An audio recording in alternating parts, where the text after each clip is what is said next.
We're going to be getting started, and I would please ask Mayor Carpenter to please come up so that he can call the meeting to order.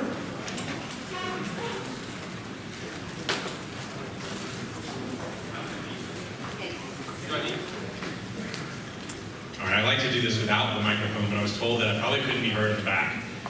So I'll go ahead and call our meeting to order. This is our town hall meeting of February 21, 2017, beginning at 7 o'clock. And while it's not on the agenda, we generally will start our meetings with Pledge of Allegiance and then followed by an invocation. So if you'll join me in standing, we'll first start with the pledge.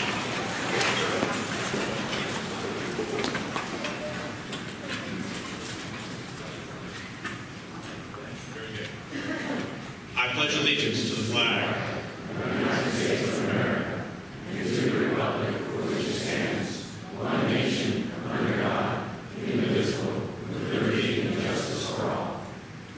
All right. If you remain standing just for a moment. We also start our meetings with a brief invocation.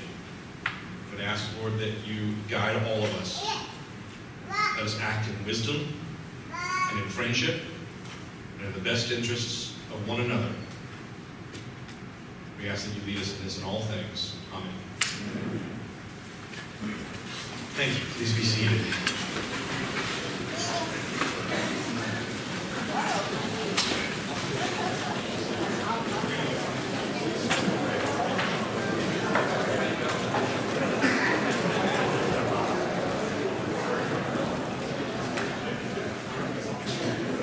Before we get started, I would like to introduce some of the mayor and council.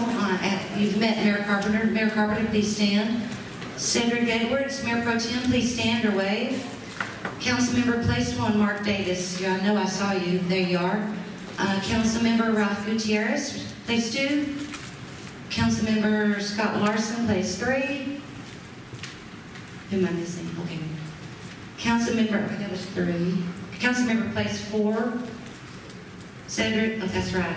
Councilmember Place 5, I have too many now. That would be Robin Thompson. Place 6, Angelina Kaiser in the back. And Place 7, Bert Crawford.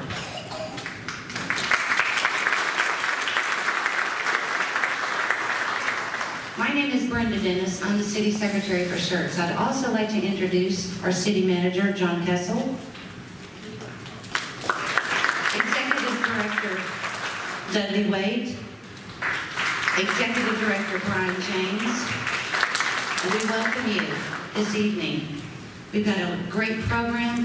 There's snacks and soft drinks in the back. The ladies' room, the boys' room is on this side, the ladies' room is on that side.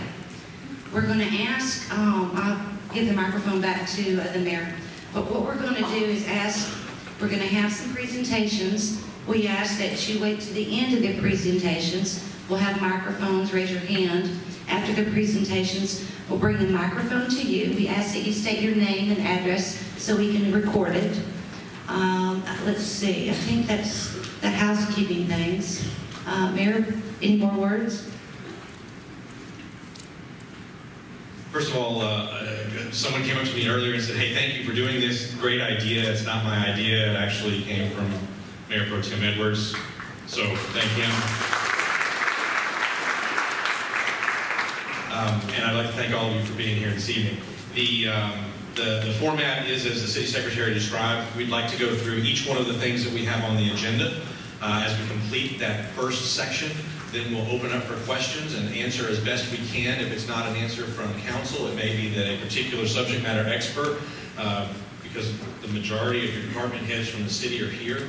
I think every department is represented, and so we may defer to their expertise to give you the latest and greatest answers. After we've finished with all of the items that are on the agenda, as much as we can, we will entertain other questions and answer as best we can. The City Council cannot take any action this evening, simply because of the way that the meeting is posted. With the Texas Open Meetings Act, we are restricted as to what we can say and do in a meeting based on what's on the agenda. So if it looks like we're being a little evasive, we're probably trying to be careful and not land in jail, because it's the city staff and the city attorney are not the ones liable. It's we the electeds, and so we have to follow that law very carefully.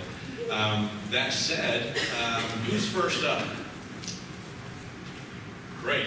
Again, sure, excited to have that microphone this evening.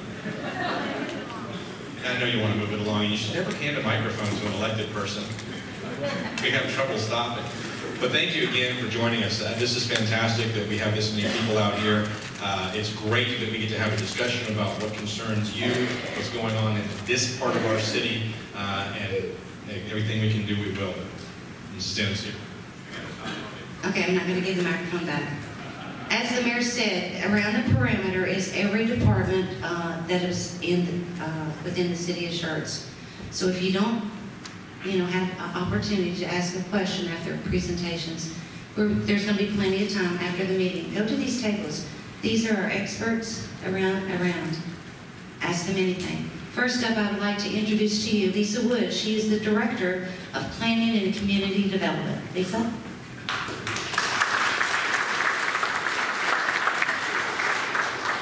They gave me this little microphone. I feel awkward. Good evening, everybody. Welcome to the Council on the Go. It is our first Council on the Go for this year. And so we're excited here to give you a few presentations. I want to show you how to work this. So my presentation is going to be an update on development in southern portion of Schertz. It's going to start with residential development. Then we're going to move into the lots that are in the areas that are shown here on the map. We'll talk a little bit about parklands that is going to be dedicated to the city, as well as a new school that's coming to this area. So to start with, there are 5 new subdivisions out here, and I say new. Some of them have been around a little while. The one Willow Grove up there, which is the dot at the top. Does anybody know how to get the light?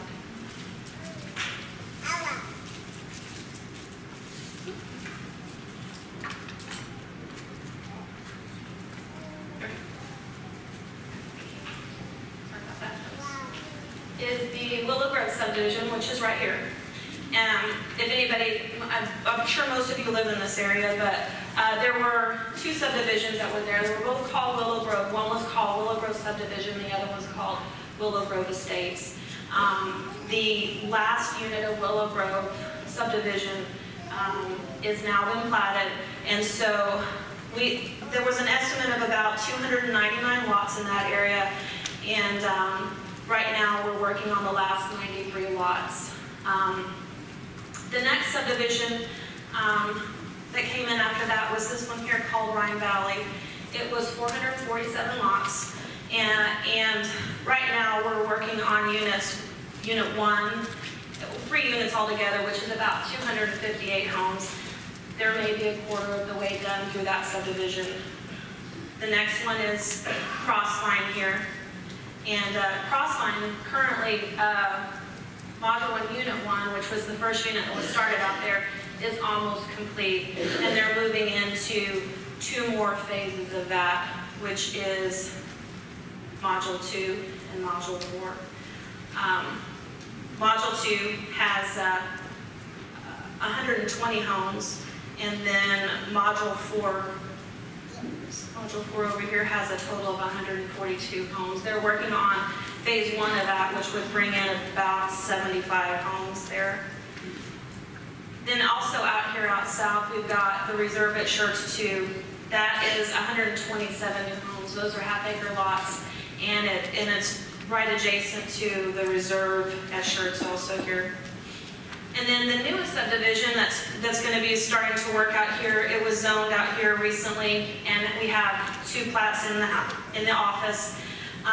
It is 147 single-family lots. There's a total of 4 units. They're the larger lot sizes there.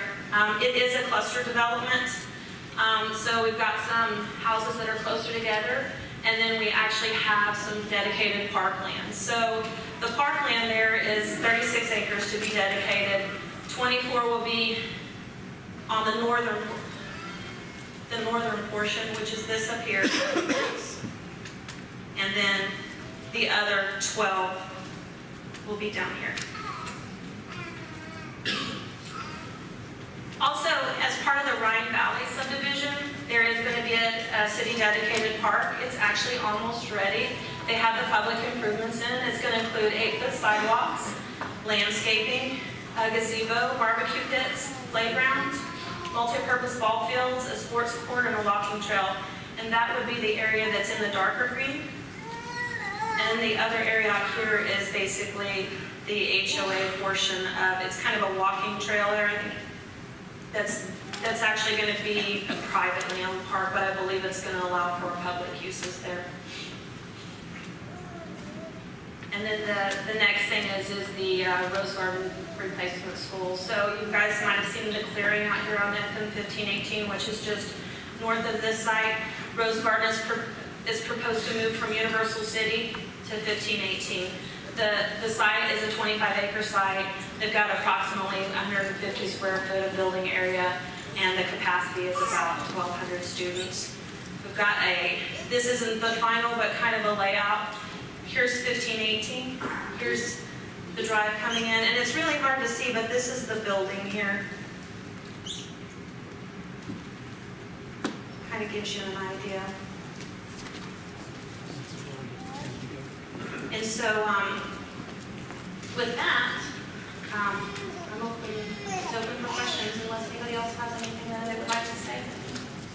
I will say this, got over here with the Planning and Community Development Department, I have Bryce Cox and Gil Durant. They're available for questions afterwards also. So if there's something that you don't want to ask in the meeting, feel free to come over and talk to them about it.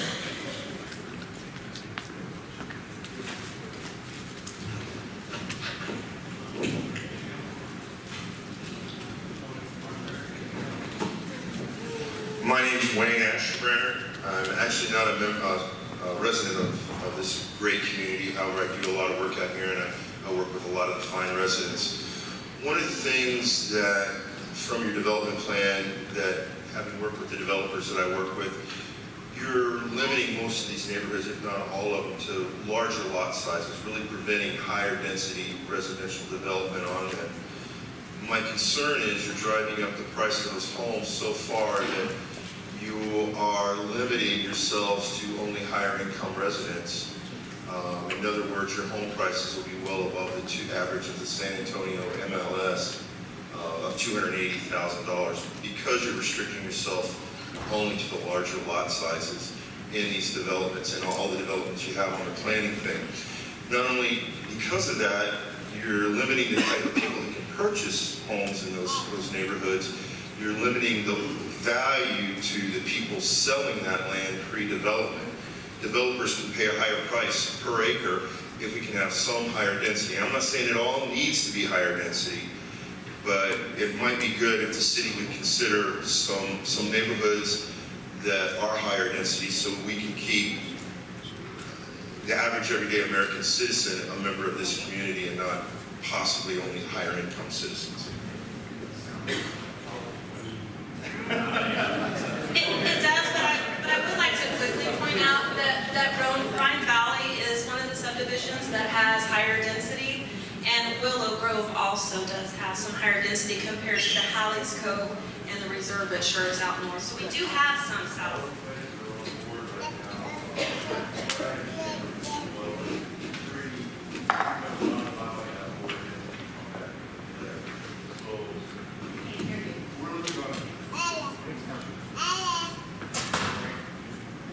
From my understanding, all the things that are on the drawing board right now, you're really leaning more towards continue that lower density type neighborhood. And what that's going to do to the home prices is substantial. They're going to be beautiful homes, but I just know, I live in Bernie, so I know what it's done to our community, how it's driven out the middle income people. And the city now is begging for people to come in and do moderately income, affordable housing to well round out our community. I don't know what the plan is here. I just want to bring it up as a thought process for maybe you all to consider in the future. I will try to be brief. There's from the very beginning that I was on city council starting in 2005, a lot of the feedback that we got from the residents in this area was that we don't want high density down here, that this needs to be a more...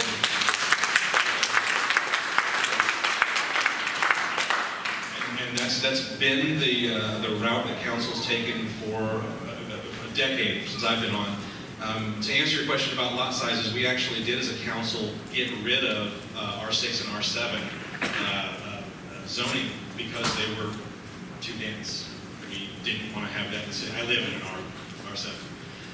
And we decided we didn't want to have that density. So I would suggest, and this is something that is working in the city, that a developer look at doing a planned development district as a blend of different kinds of housing within it. The Crossvine is probably a good model. There's everything from large estate lots that are going to be on half-acre to acre lots, all the way down to garden homes and some multifamily, and a blend that matches the topography, first of all, of the land, as well as the need for the various kinds of housing in the city. I understand that there's a challenge too sometimes when you get into small parcels. 15, 20, 25 acres, it's hard to get into and do a planned development district with different kinds of housing within the same development. I hear you, but it's been the consistent message of council since I've been on council that less density is the way we want to go.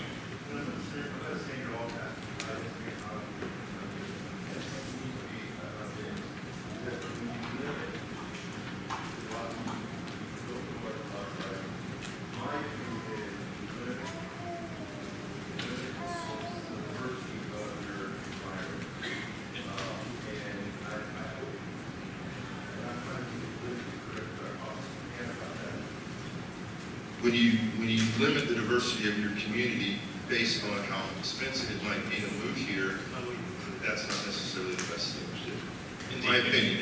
And again, thus the planned development districts with different kinds of housing that build out a neighborhood that can sustain all different kinds of income levels, but at a density level that we as a community are looking for.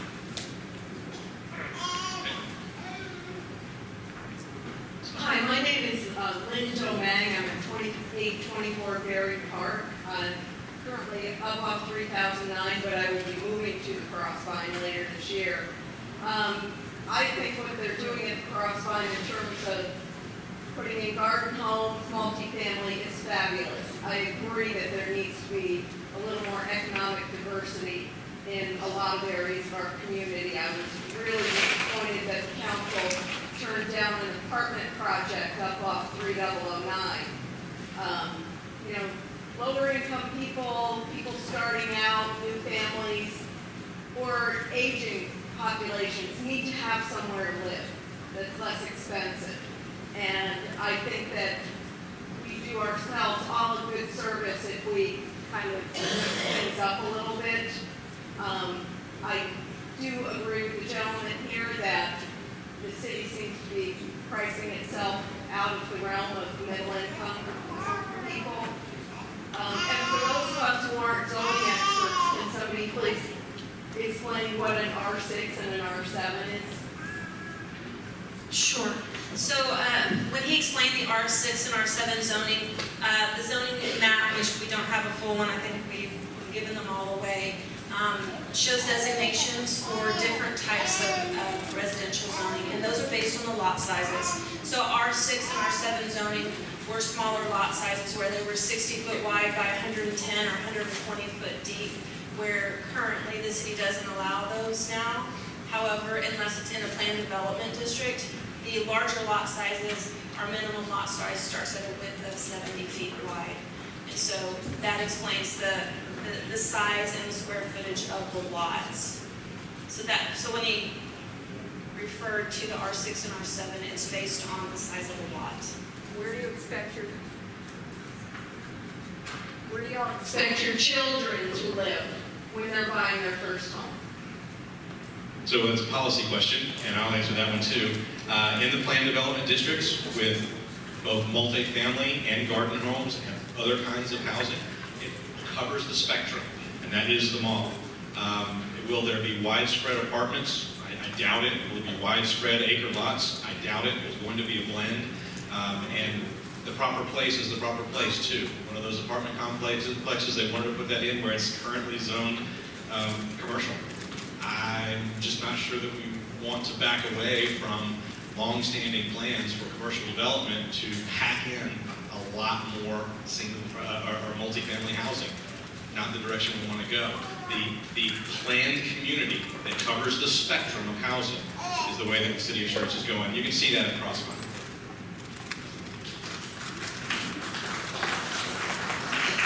My name is Claire Layton, and I want to thank the city and council for holding to the $800,000 that was spent for the Gateway Plan. This was done several years ago, and it was done with a huge input from the City of Schertz and the residents. And the decision was made to keep the area of Southern Schertz, the rural kind of atmosphere that it has. And I appreciate council and the mayor and all of the staff for holding up on this. If we wanted to live downtown San Antonio, we would. We live in a rural area. We want it to stay pretty and to stay the way it is.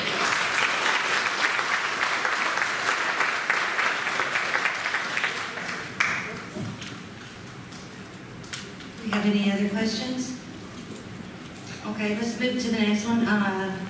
For garbage services, Executive Director Dudley Wade.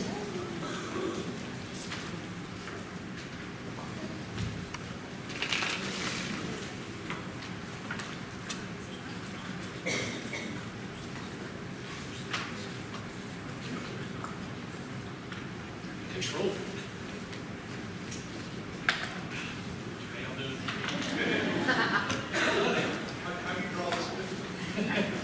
Because garbage is my life. No,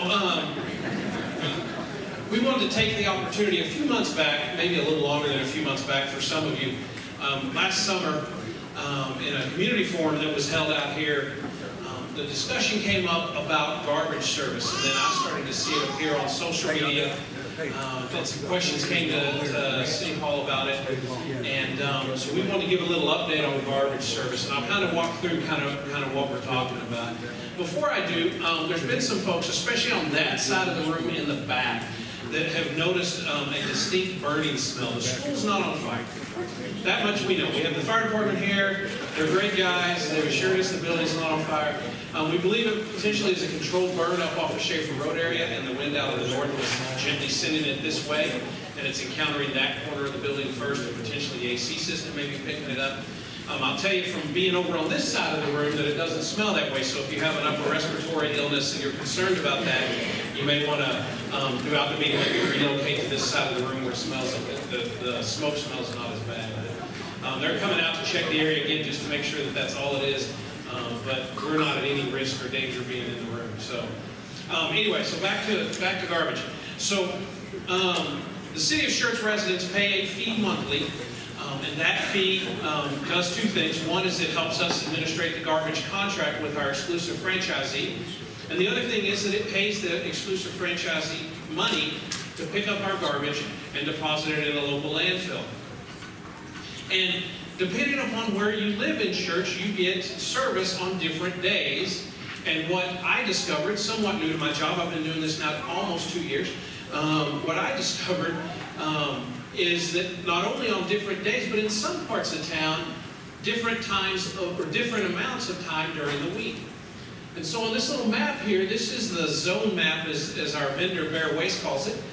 And this is where they pick up the garbage in on what days of the week. So if you look at the purple in the middle, and up there along 35, right up against 1103, those residences in those areas get their garbage picked up on Mondays and Thursdays.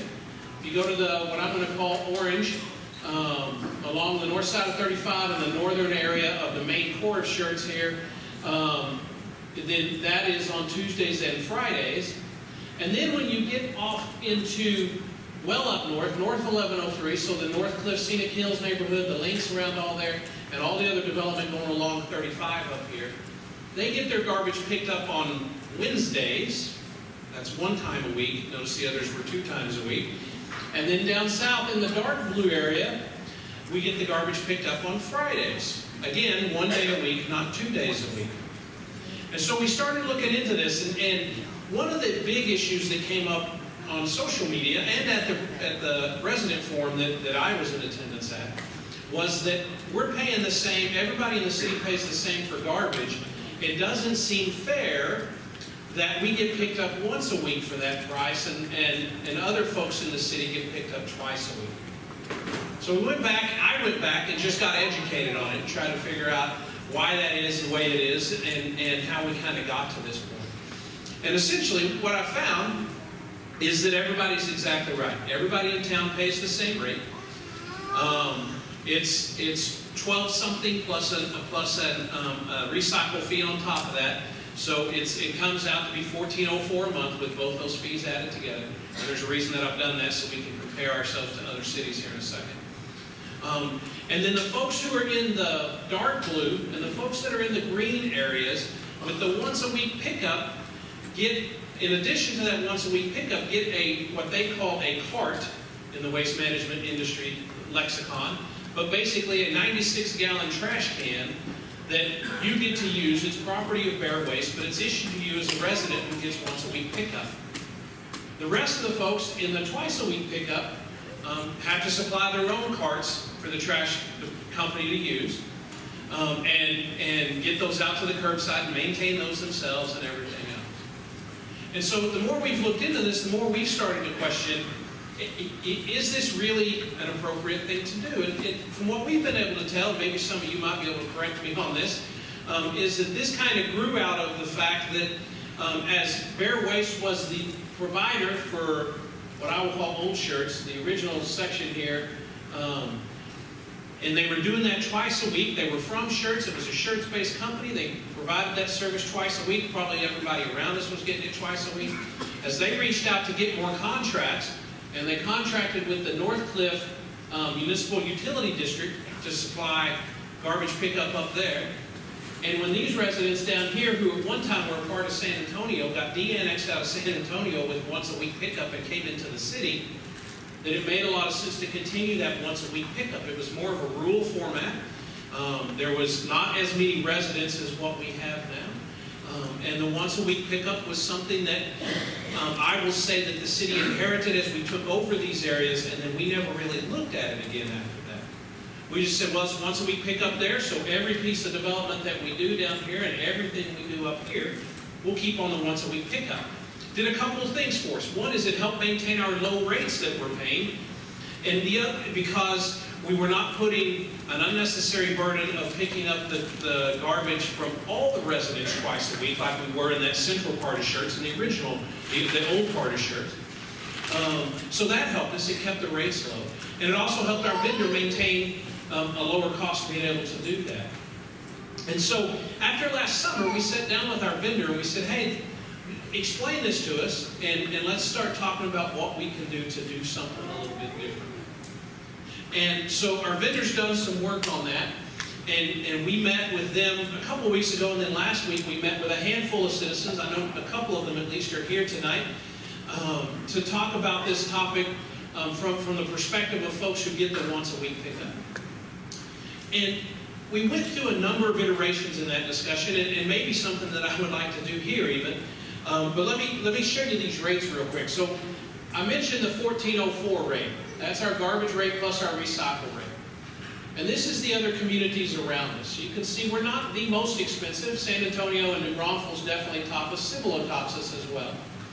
But the one thing that is almost unique about us is that we are the only community that in a large portion of us, with the exception of Selma, which is a smaller community, we're the only large community that is getting twice a week pickup. And so in having conversations about what do we do to correct this, our solid waste vendor has been very matter of fact. They don't have enough people and enough trucks to do the entire city of Shirts, from the New Braunfels city limits up on 35, all the way down to the Converse and San Antonio city limits on I-10. They don't have the equipment or the manpower to do that twice a week. They can get there if that's the direction the city wants them to go. That's going to involve the purchase of more capital equipment. They're going to have to buy more garbage trucks. They currently have 17 garbage trucks on in Shirts during the peak days. They're going to have to buy more garbage trucks, which I didn't know this until talking to them, is a lot like a fire apparatus. We want a new fire truck. We can't just go out and buy one at the Chevy dealership. We have to order that, and it takes 10 to 12 months to be constructed and delivered to the city. A garbage truck is a little bit better in that it takes 6 to 9 months, if the chassis is available, to get a garbage truck delivered to our vendor. So it's not something we can go out and just buy off the shelf, so there'd be some lead time if we want to do that. And then there's the cost of hiring the personnel that are going to man that truck and empty the trash and come out to all of our residents twice a week. And so in trying to understand this, the first question we ask is, and I know that probably a lot of you are in this dark blue area that's no longer up there, but in that dark blue area, the question we asked is this a fairness thing, or is it a level of service thing? Because on its surface to me, and I'll be honest, I live in Dove Meadows, right off 3009 and Elbell. I get my trash picked up twice a week. I rarely, the time I use the second pickup in a week is when I'm a bad husband and I don't take the trash out on Monday, and so I have to take it out on Thursday and live with 3 days of trash in the garage, and my wife upset because I didn't do it on Monday. But for me, I get it twice a week.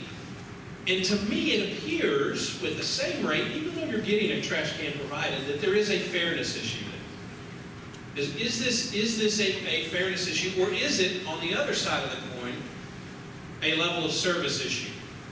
So we don't really care that we're paying the same and only getting once a week and we get our own trash.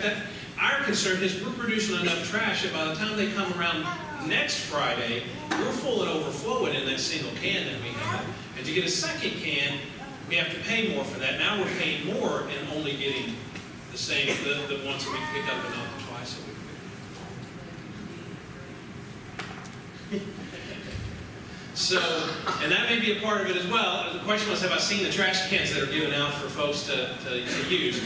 Now, they will replace those if they're in bad shape and you notify them. And you can actually notify the city, and we'll be the go-between on that to get you a new 96-gallon trash can if that's what you want. So, so let me just ask this real quick. We're going to take a quick poll of those that are in the once-a-week pickup. So who's in a once-a-week pickup spot? All right, we got a great number. So, okay, and I'm going to be nice. I'm even going to let you vote on two things. So the first, if you think it's a fairness issue, I'm paying the same and not getting the same level of service, raise your hand. All right. Now, secondly, then, the next thing is, it's not a fairness issue. I'm okay with that, I guess. I get the can issue to me, and I don't have to buy my own, even if it is in terrible shape. I don't have to do that. But my problem is I need my trash picked up twice a week because we're producing garbage. All right. Okay, so we got a few that voted, I think, for both of those. How many of you didn't realize this was an issue until I stood up at this microphone and started talking? All right. So that's awesome. So here's really, though, seriously where we are with this. Is that we're sitting down with our vendor, Bear Waste, who've been the vendor for the city for decades, and we're starting to determine what is the best way to move forward. Right now, one of the things that they are preparing to give us a proposal to do would be to do what they do in Cibolo, which is in the summertime in Cibolo. Cibolo is once a week pickup. In the summertime, they do a second pickup. And the philosophy behind that for them in the city of Cibolo is, in the summertime, the kids are home from school. It's hotter, so we have more of an odor issue. And so they work in the summertime to do pickup twice a week. So they're looking at maybe doing that for our once-a-week areas in the summertime of 2017. And we're discussing with them the feasibility of them doing that at the current rate structure. The other thing we're working on is looking at this from a number of different angles. One is the short term, let's put everybody in the city on twice-a-week pickup. We put everybody in the city on twice-a-week pickup. It's more cost for our vendor, which means our rates are going to go up. But everybody's rates will go up the same. Even the folks like me who get it twice a week now, I'm going to pay a little bit more. But everybody in the city will get twice-a-week pickup. The soonest we believe we could have that in place year-round would probably be the summer after 2018. So, I mean, right after the summer of 2018. That gives time for trash trucks to be ordered and purchased, staff to be hired, all that additional stuff that would have to be done, that we can't just snap our fingers and have done. The third piece that we're looking at is a longer-term approach to this. And the longer-term approach to this, if you look up here at these other communities, San Antonio, we've got some employees. Brian James, my padre in the city manager's office, lives in San Antonio. He has once a week pickup, but his garbage truck his garbage cart is one of the smallest things that he throws away. Because San Antonio has changed the focus to a lot more heavily relying on recyclables and disposing of other waste in ways, brush going to compost piles, leftover food going to compost piles, so that what you're sending to the landfill is a smaller amount. Roughly off the top of their head, our vendor said, long term, if we like that $14 rate, long term for us, a garbage truck going to a landfill with garbage is $20 a ton to drop that off at the landfill. A truck full of recyclables is paying $4 a ton to drop it off at the recycle facility. So if we lower our garbage and raise our recyclables, which means our 96-gallon cart for garbage would last us, and we could put the whole city on once a week pickup. Then all of a sudden we keep, if the important thing to all of us is that 1404 rate, we stay with that 1404 rate longer, even though some of us may feel that we're getting a lower level of service. So what we're working on with Bear Waste is all of these things. What will it take to turn it on this summer for everybody in the city so that when it's hot and we're producing more garbage, we've got a plan to do that like our neighbor in Cibolo does. What is the cost and the long-term effects if we put everybody on twice-a-week pickup at the end of 2018? And then what is the effects and the cost, and how do we get to the longer, more sustainable approach of putting a greater emphasis on separating our garbage and only sending to the landfill what has to go to the landfill, and sending the other stuff to other places that our vendor would take it for us. Does that make sense to everybody? Is there any questions about that? Our hope is to bring some of that back in a few months for city council discussion.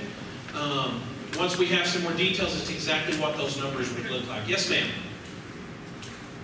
Hello. My name is Abigail Piper. I live at 3601 Lakeland Street. I'm a member of the twice-a-week pickup, and I wanted to add a detail in. We are not allowed, or we have to have receptacles that don't exceed 45 gallons. So we can't put out 96 gallons once a week when we allow 45. So then you add that up for twice a week, that equals the equivalent roughly to what the ones a weekers get in terms of size of list. Anybody? Yes.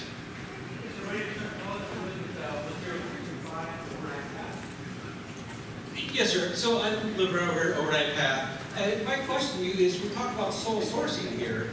Is there any other vendors put out a request for proposals? Maybe a long-range deal? Let's make a better deal here. So that is always an option for us. So we currently have an exclusive franchise with Bear Waste.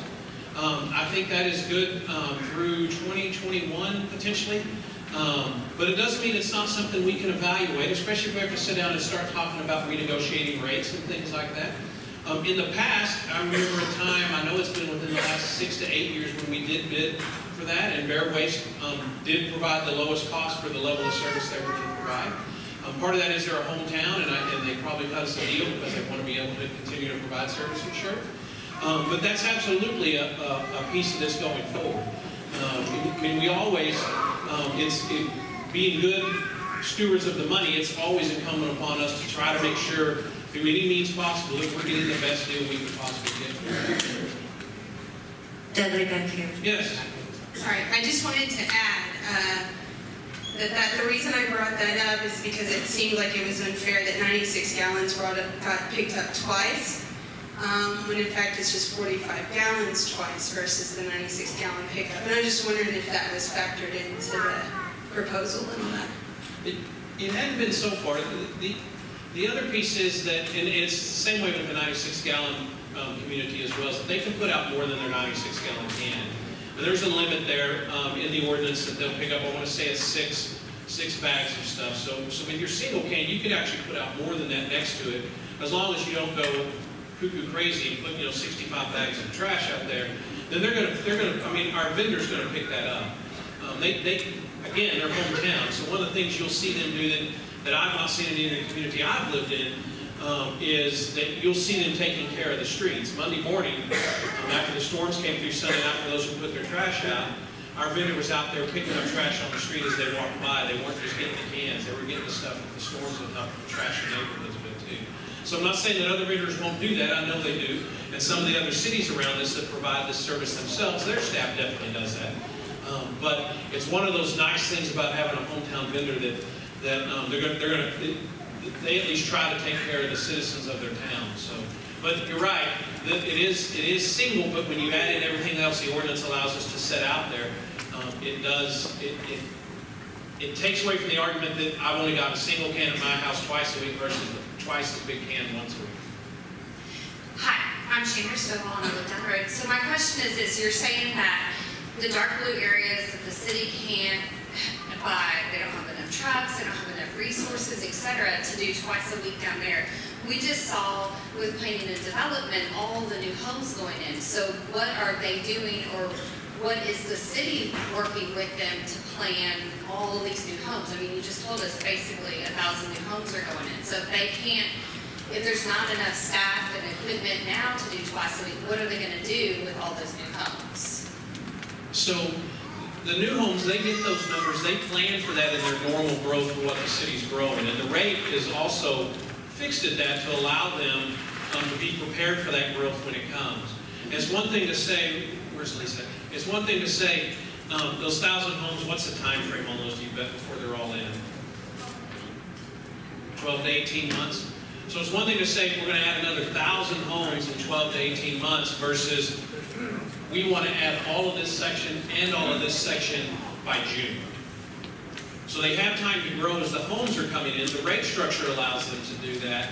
Right now the rate structure is built upon them providing that service once a week here and once a week here. And so if we're going to add those additional population centers onto their pickup as a twice a week, it's going to tax the system they've currently got in place, if that makes sense. So they're planning for the growth, whether it's in a once a week or a twice a week pickup, and most of that growth is in the once a week pickup areas, and they're planning for that. But it's trying to go from once a week to twice a week with those areas is an adjustment that is not part of the current rate structure and the planning they've been doing for the last few years. I hope that makes sense. Yes, sir. Hi, yeah, my name is Chester Over that's there, 11416 Over Sky. My question is, I'm just continuing by talking about all this with the garbage and the pickup and all that. When I watched the hand raise, I didn't see that much people were complaining about it. Is it that many complaints that people say this? What's wrong with leaving it the way it is? If they all paying the same way, I mean, I don't think nobody's not getting any trash pickup. I'm saying it's creating a problem. Well, I don't know if we're creating a problem. We're responding to the concerns of residents. But it's not a great number of people. It sounds like it's only 25 or 30 people complaining, so people change. Well, I mean, when you look at the hands raised up, it wasn't that many hands raised up to say, hey, I want to change. 25 to 30 people that are here, right? So, I mean, that's it. Well, you can't be here. If you care, you would be here. Well, that may be true too, but we're treating this like we do every other concern we get from the residents, which is we need to understand what the issue is. And part of that is determining the fairness versus this level of service. And then the other portion is, now that we're looking at it, it's raised some other questions for us. Right? So we're paying $14.04. I don't think anybody here wants to pay more. So part of our quandary is, as we continue to grow, will this issue become larger?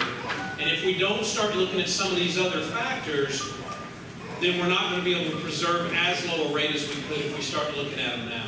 So it brought it to our attention as we started studying it. We came across a lot of other things that we want to look into, so we could bring the city council and say, hey, here's an issue that probably hasn't been on too high on the radar, yet it's an issue that we need to start thinking about, because 2, 3, 4 years from now, when they're asking for a rate increase, when the landfills are then charging $25 or $28 a ton, because I don't know if you know this, but landfills aren't real popular, and there's not a lot of them. And if you want to open a new one, it's probably an 8-year process. We've been involved with one on the eastern side of Guadalupe County that's trying to open on top of our water supply that we've been protesting for the last 4 or 5 years. And nobody wants one in their backyard. Nobody wants one in their community. So the cost of disposing of trash is only going to go up. So now this is the issue of once a week versus twice a week has brought the issue of our overall garbage service in total up before us in a more strategic viewpoint. And so what we're trying to do is build all the necessary information to deliver that to council, so that council can look at that strategically and say, short-term and long-term, here's the best options we think going forward, and then we can start working on and acting on this.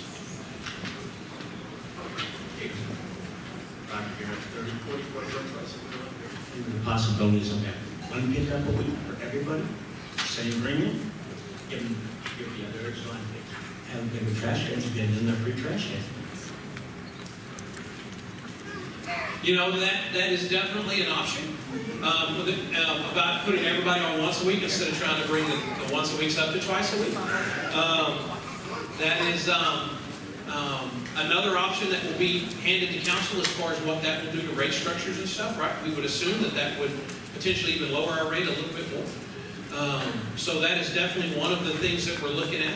Probably, I think we got 25 or 30 hands here for people that thought that there was a fairness issue with the once a week versus twice a week at the same amount of money. I think if we said, hey, we want to take everybody to twice a week, once a week from twice a week, without a plan as to why and to look at long-term minimizing our rates, we might have more than 25 or 30 people show up to that.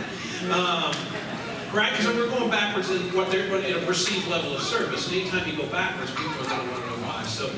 But that is one of the things we're looking at. We're looking at putting everybody to twice, moving everybody to once, and then what are the long-term overall garbage reduction strategies that we can start to develop to keep our costs as low as possible well into the future. Are there any other questions?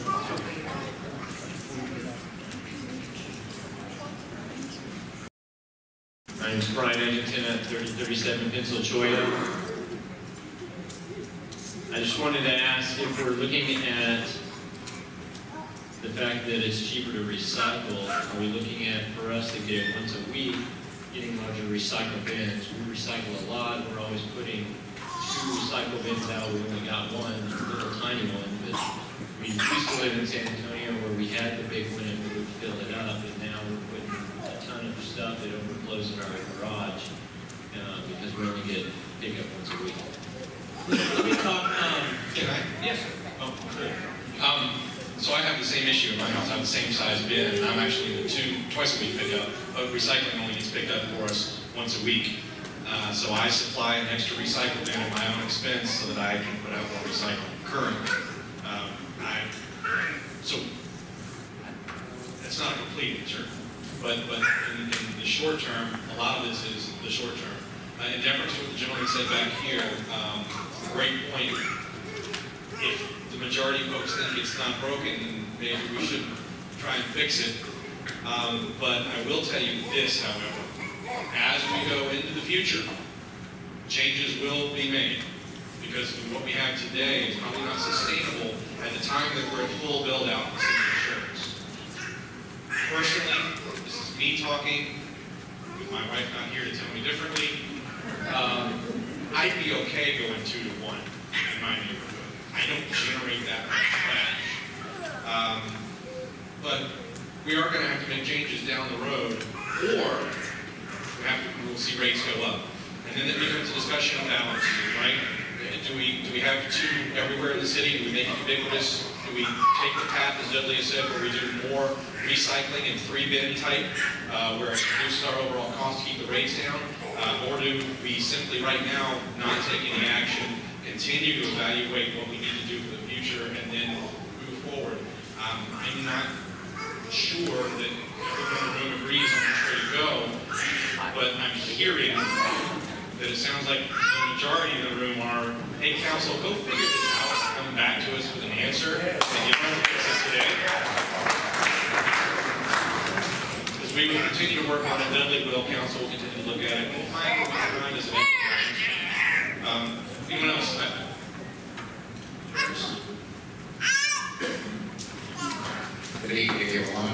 into that 528 or overpass, previously also some councilman. I would personally recommend the trash pickup line to City also. There's a lot of benefits through this. One, traffic-wise. The other thing you got to remember, those trucks is very heavy, so it will take a lot of stress over all of our infrastructure. I personally put in the trash once a week, and they come down the street twice a week. And I look at my whole street, and it's probably 2 homes or 3 homes in the entire street that would put their trash.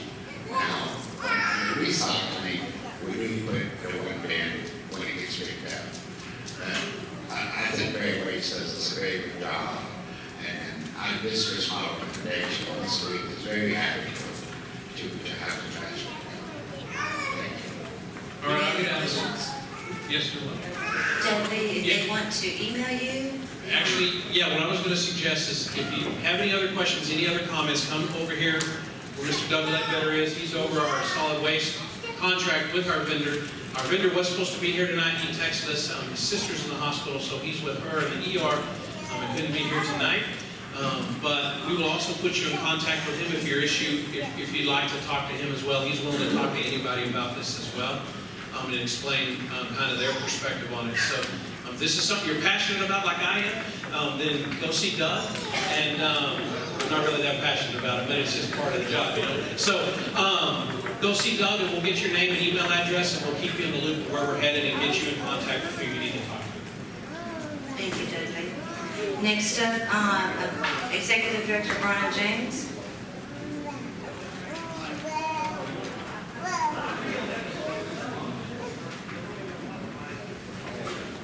It's coming. All right. I really didn't want the mic, but thanks for stirring folks up and handing it off to me. Brenda, make sure I'm on ahead of Dudley next town hall meeting.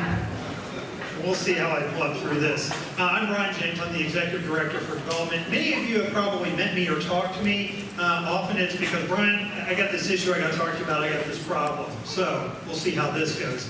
I will say this, I'm not going to take a poll, because if I did, I'd probably get half the people one way, half the people the other way. And we're not going to try to solve these issues tonight either. But I wanted to let you know the city is undertaking a few efforts, planning exercises going forward. Wanted to make you aware of them so that you can be informed and you can participate at planning and zoning commission meetings or city council in the future if it's one of those topics that interests you. So the one we wanted to talk about here is the JLUS, which is the Joint Land Use Study for Randolph Air Force Base, or Joint Base San Antonio Randolph. I've lived here a long time, so call it Randolph, not Joint Base San Antonio, and associated land use updates going forward. We'll see if I can move it forward. So as I said, JBSA Randolph and JLUS, Joint Base San Antonio Randolph. The JLUS is the Joint Land Use Study. And that was a study that was adopted back in the middle of 2015, and it was an effort by cities and counties around Randolph, representatives from Randolph, from a number of other entities. And the idea was to go through this exercise that's done periodically to try to ensure compatibility between the base and the surrounding land uses. So I will ask one question. How many of folks in the room have some connection to the military? You're currently in the military, civil service, your parents were in the military? All right, thank you very much. And so a lot of folks, you live here because you have some connection to Randolph, you work there, you know what goes on there, it's part of what puts food on the table going forward. And that's traditionally been the case, but as our community has grown, and we get more people moving from other areas of the city, and very often when you're looking to move to a city, you're traveling around on a Saturday or Sunday looking at houses, and as you guys know, Randolph doesn't fly generally on Saturday and Sunday. So you're out driving around going, this is nice, this is quiet. You move in, first Monday morning, you're going, what is that going overhead? Now, the folks who've been here, their story is that's the sound of freedom. That's part of what keeps our community the way it is. Very, very powerful. But one of the concerns is as we have people move into the community that didn't have that connection with the military, maybe didn't know it was there, didn't know what they were kind of buying into, you know, there can be problems with that. There can be conflicts, there can be issues. And so the whole point of this study is to try to figure out where are those things we're worried about and what do we do going forward so everybody gets along the way they need to.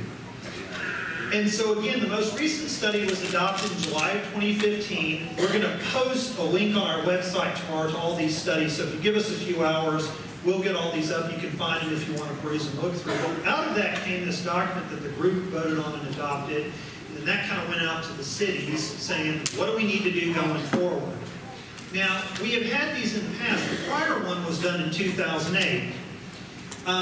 But as we all know, the world changes. So whether it's how many times you get trash pickup, whether you recycle or not, traffic on roads, things like that, the world's ever changing. And that certainly is the case here. And so the reason they update it every few years is to deal with those changed conditions. And there were a couple of significant ones that came out of it. And I'll show you a little map in a minute. And again, this is just to familiarize yourself with it, and you can read through it. But right at the ends of both runways, on both sides, there are these designated areas called clear zones.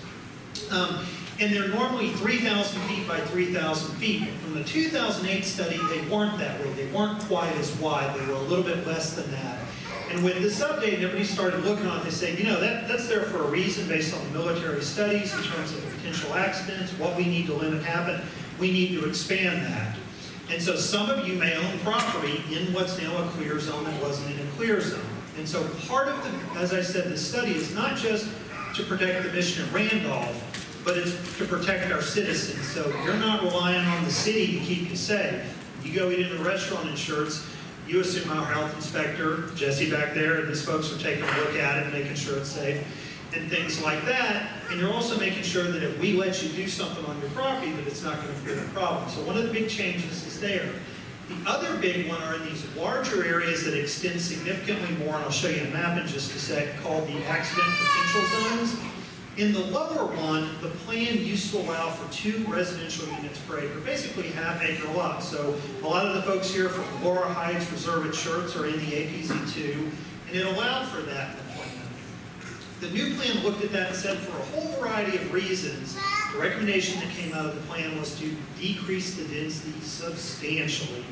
1 unit per 10 acres, 1 unit per 20 acres potentially. So it's a drastic change. And again, if you're somebody who's on that land, as you know, less development potential can affect it. So, but that's one of the challenges. But then we've also had changes in terms of more solar. Again, you didn't see a whole lot of solar panels on houses 10 years ago. Now, because of what GVC is doing with rebates and things like that, we've got a lot of them, but we want to make sure the reflectivity on those isn't a problem. We have issues with wind power. So again, when people want to put up wind generating turbines, that they don't create an issue. Noise is a big one for us, obviously, and then as well as bird hazards. So those are some of the reasons that came about. You can see the map. Let's see if I can get the, probably won't be able to get it to work. Just give up. But you can see it into the runway. You've got the clear zone, you've got the APZ1 and the APZ2. Much of the area north of Randolph is already developed, so we have less ability to change it, but a lot of the area south is undeveloped. So with that, the JWU said, we have a bunch of implementation strategies. And they essentially turned it over to the city and said, look, here are recommendations for the kind of things you'll need to look at doing to increase that compatibility, and each city has to do it.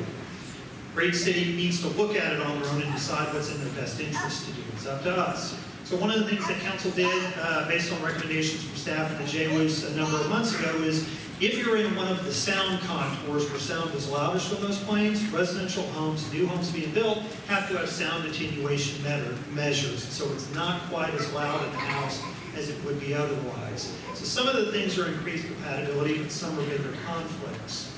And again, you can see the map with the noise contours coming off from the south. This is the kind of data that we're looking at as we make the decision.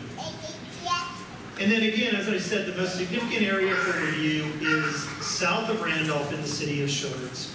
And what we've been mulling over, and this again, if you're in that area that's impacted or right outside, you'll get a notice from the city, but again, check our website, we'll get up some of the dates when those public hearings are, is to look at adjusting our comprehensive land use plan, and Mrs. Layton earlier referenced the gateway plan for Southern Shirts, and what we're looking at is going back to an earlier plan that changes some of the proposed land uses south of Randolph to be more compatible based on those needs going forward. But we will have, as I said, notices going out to property owners, city staff is available to walk you through it.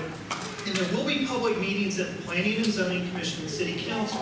And likely, I can tell you, if you attend one of those, you will have people showing up saying, look, this is crazy. I don't have the ability to use my property for what's reasonable. You need to leave things the way they are. You're going to have other people probably show up saying, yeah, this is a concern. Is it safe? Is it incompatible? What's that going to do to Randolph? Can we find a better balance? Things like that to participate going forward so that you can weigh in. But one of the ideas would be to go back to what the previous plan had been, which is more consistent with what Randolph wants to do. But then on top of that, we'll likely come forward with some additional ordinance regulations to maybe restrict heights of certain things in certain areas and whatnot. I will say we have a very good relationship, I think, with Joint Base San Antonio Randolph and the folks in the military. Part of what the key is communicating with this. So our planning staff over here make sure they send copies of new development to folks with Randolph so they can review it, give us feedback from how it affects it, and we want to continue that going forward. So again, it's twofold. It's to try to protect the mission of Randolph, but then it's also try to make sure that our residents say, I'm assuming the city is working out for me and not allowing something that's not safe or not compatible going forward, and the key is to find that balance. So again, if you're interested, check the website tomorrow. We'll start putting up schedules for when these meetings will be, and again, we can talk in much more detail. But just wanted to make everyone aware that this effort was ongoing for the future. The other thing you'll probably see showing up are, one of the strategies is post signs. So again, when somebody comes out on a Saturday and is looking for a house and they're not flying overhead and they're not familiar with the area, they spot one of those, which I think are fairly nice signs, thanks to our Public Affairs Department helping with those, just to make them aware.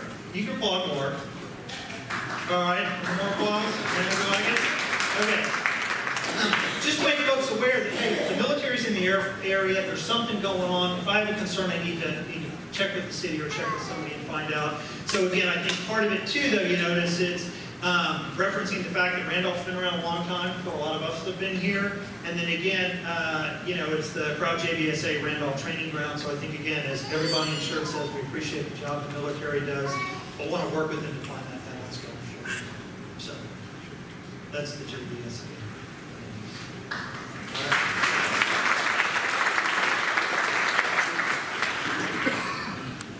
All right, I don't know what I've done, I just flipped ahead, so who's up next?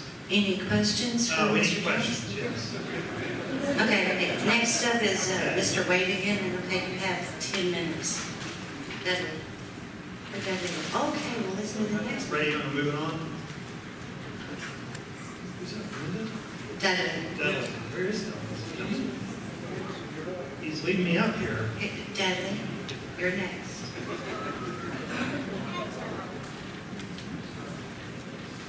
Sewer wastewater.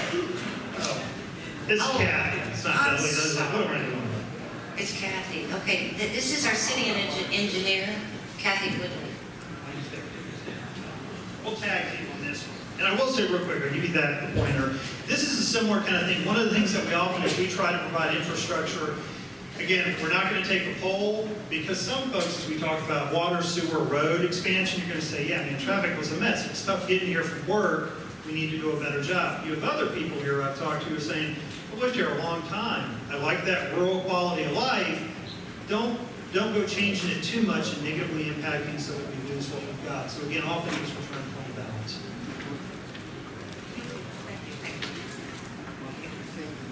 I also have Jim Hooks here, who is one of the acting public works directors, water wastewater manager for the city.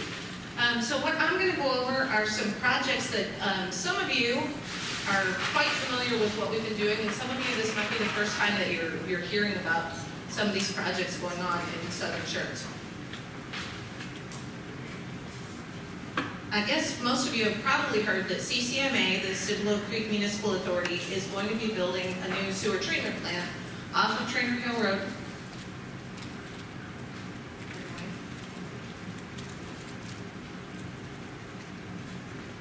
To be discharging into the Cibolo Creek, and the property is off of Trainer Hill Road here. And in order for that plant to work, it has to have wastewater. Currently, the largest producer of wastewater in Southern Shirts is the Crossvine, And their sewer right now travels to a lift station that pumps the sewage to a package treatment plant. And water is discharged into Woman Hollering Creek. Now, in order to add capacity for the rest of the new development in Southern Shirts that Lisa was speaking of earlier, CCMA is building a new treatment plant, and the city is undertaking a project, we're currently in the design phase, called the Woman Hollering Creek Wastewater Main, which will collect wastewater from this entire area in Southern Shirts eventually, and transport it to the CCMA treatment plant. So we've been working with property owners and our consulting engineer to identify the best route for this line and design the line. The other line over here, we call the Cibolo West Wastewater Main. It's a similar concept. The Willow Grove neighborhood, Rhine Valley, and this school currently discharged to a lift station here, and it's pumped to CCMA's existing O.J. Riedel treatment plant, which is off Schaefer Road. In the future, we'll be designing a wastewater interceptor that will also go to the new sewage treatment plant by gravity flow, and that lift station will be eliminated. That is quite a ways off, probably at least 4 or 5 years. So I'm going to focus in a little bit more on the Woman Hollering line and let you know that we're just about through with our preliminary route evaluation. It's been based on topography and property lines, major physical obstacles, and we've also looked at some alternative routes. We're finishing up looking at some tweaks that we can do to the line. We're trying to avoid any major trees. We're trying to maintain depths that are reasonable for the line, and also help property owners so that we can be as non-intrusive as possible. Just to give you an idea of what we're looking at, this is a draft. This is not a final drawing, but it does show here is 1518, here's I-10, and just to show you a little bit of what we've been looking at as far as alternatives. The red line was the original route. After surveying on the ground, we sort of tweaked the line a little bit, and then we're also looking at possibly rerouting some of the line away from Woman Hollering Creek Road. So the next steps on this project will be to complete the surveying, testing, complete the engineering design, acquire easements, and hopefully all that will be wrapped up by around the end of this year so that we can release the project for bid in early 2018 and construct during 2018. And CCMA will be timing the construction of the new treatment plant, so they will hopefully be completed at roughly the same time. So another exciting project that we have going on is the Corbett elevated water tank. We have selected a site and acquired that property on a future extension of Ray Corbett Drive, which is the road that the school is on. It'll be a 1 million gallon elevated water tank. There'll be a future 3 million gallon ground storage tank to go along with it that will follow a year or so after we construct the elevated tank. And it will ultimately be fed by a new water transmission main that's coming all the way from Seguin, from the Shirt Seguin Local Government Corporation. So the location of the tank, here's 1518, here's Schaefer Road, here's Lower Seguin, and then in between, this is Ray Corbett Drive, and eventually Ray Corbett Drive will extend further around, but this is the location that the city has acquired for the water tank site. Just to give you kind of an idea, it'll be similar in looks to the plant that's on East Live Oak, the elevated storage tank. I always ask Jimmy to help me remember this tank, I believe, is 7 million gallons, the ground storage tank, 7.5 million gallons. This one is 1 million gallon, so 1.5, thanks Jimmy. And the elevated tank here is 1 million gallon. So that'll be about the same size as what we're gonna build out here. And the 3 million gallon ground storage tank that'll follow behind will be slightly bigger than this one. And what this will do is it will allow for more secure water service to Southern Shores. Just another picture from the 60% design where we are right now with the design of the tank. And, oh, I added those other slides that I did not see them here. Must be an earlier version.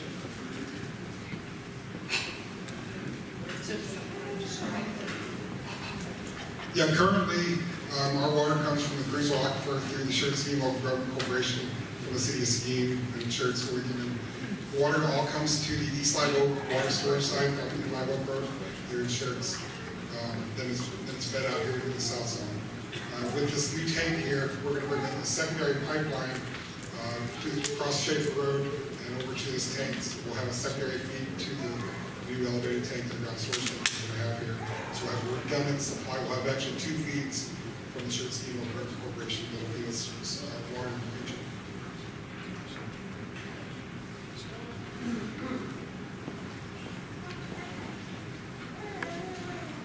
So are there questions? My name is Steve Clayton. I live on West Meadows Drive. The mention of Woman Hollering Creek, I want to ask you a question about that. Since you're going to be in or around Woman Hollering Creek, about 3 to 5 years ago, I don't have to look backward memory, we had a bridge change along 1518, which became a 25-year flood bridge. And we were told that the city of Sherritt would participate in opening up Woman Hollering Creek. And TxDOT confirmed that if that was opened up, that every bridge would handle a 100-year flood.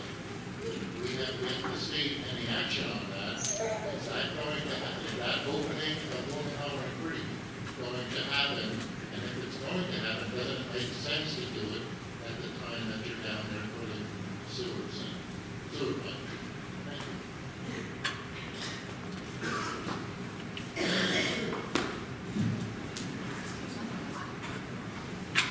Thank you.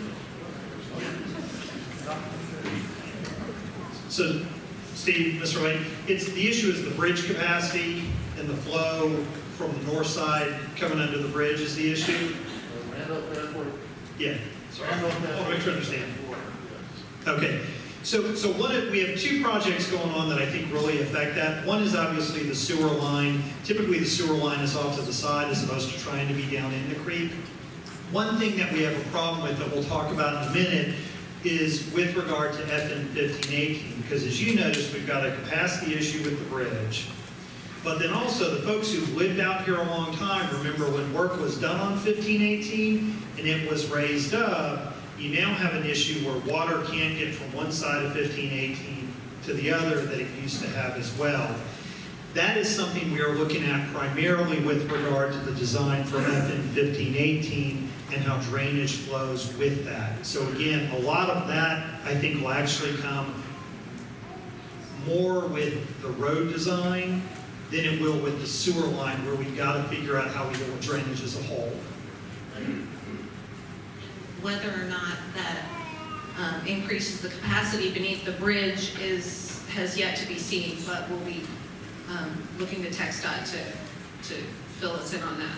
I tell you, I didn't believe that they could go from a 25-year design to 100, but the TxDOT representatives were very clear that if the work was done on a creek bed, that it would be. So math and geology and all hasn't changed. Same game, I guess. Thank you.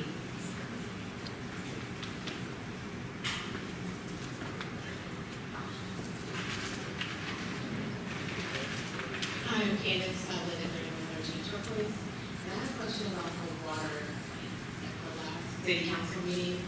It was mentioned that the water plant was being developed, not going to be big enough to, I guess, provide the services for all the homes that are currently in the cross line and the other houses that are going up. And it's also been a little paper that was circling around on the north side of town saying that a plant's not large enough. So, and now, what is the fix since there's not enough, I guess, space for wastewater? Well, happened to Dudley. There are plans to increase the size of the package plant that is currently serving the Sedona and Crossvine neighborhoods. It's right about there. Because this wastewater trunk main won't be installed in time to be able to serve the additional homes that are being built now, there will be a second train added to that package plant, and if need be, a third. So we will keep ahead of the homes that are being built now, but the sooner we get this trunk main in, the sooner that plant can come offline. Does that answer your question?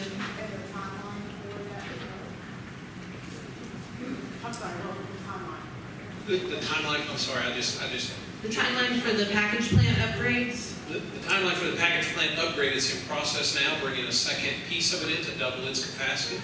And then we're watching month by month as the flows increase to see if we're going to have to add a third, what we're calling a train, but it's basically a third package for the ability to either increase by 50% or 100% our treatment capacity at that location.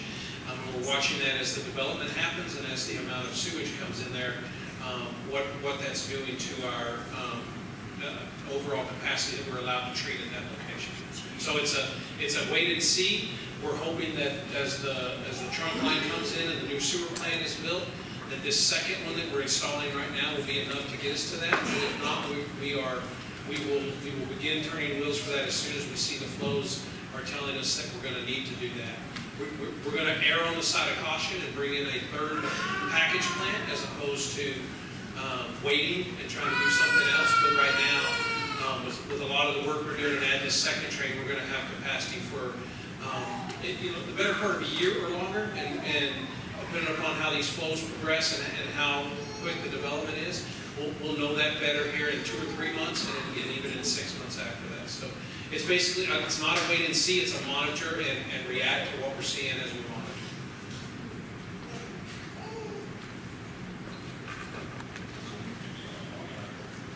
Hi, my name is Joe Tate. I live at 7997 James Drive, Pursuit Road. My question is why would you spend the money to run another pipeline and there's a Canyon Regional water line, which is a 30-inch main water running down Lower School Road? I think you just tap into that to go to storage tanks. The water provider that we're with right now is the Short Scheme Local Government Corporation. That's who we joined in with many years ago, bring water to Shirts. Canyon Regional is a different water provider that we're not a member of. Yeah, correct. There is uses right there.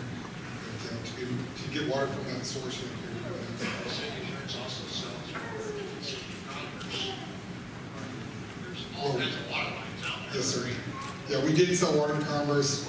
They opted off of that. They went to the Canyon Regional Water source. It's a lot higher rates than what we're paying to the Shirts Local Corporation. And the other part of that, the reason we're with Shirts Seguin is that's a local government corporation formed by the cities of Shirts and Seguin, so it's not like it's some company out there that we're trying to negotiate with. It's us. We are they and they are we. But that was formed in the late 90s by the city council at the time, who said, looking to the future, we need to make sure we have enough water for our citizens that we are in control of, and that nobody else is in control of that. And so our current council continues with that philosophy, is that we want to control our own destiny with water. Water is gold in Texas, and it's as valuable as gold.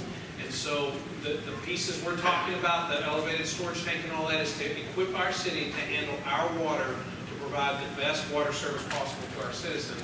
And we're controlling our own destiny with our own water that we're purchasing and delivering to them, as opposed to relying on a Canyon Regional or worse yet, the Edwards Aquifer Authority. Nothing against the Edwards Aquifer Authority, but they control the water. We wouldn't control the water. So we've worked for 2 decades almost to develop a water supply that we are in control of.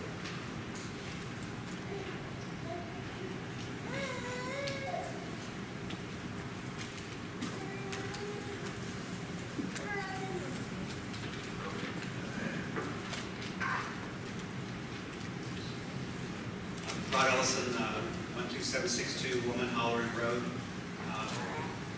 With all the new development that's coming, obviously with the pavement of the roads, the runoff obviously is much different than it was 5 years ago, much different than it was 10 years ago.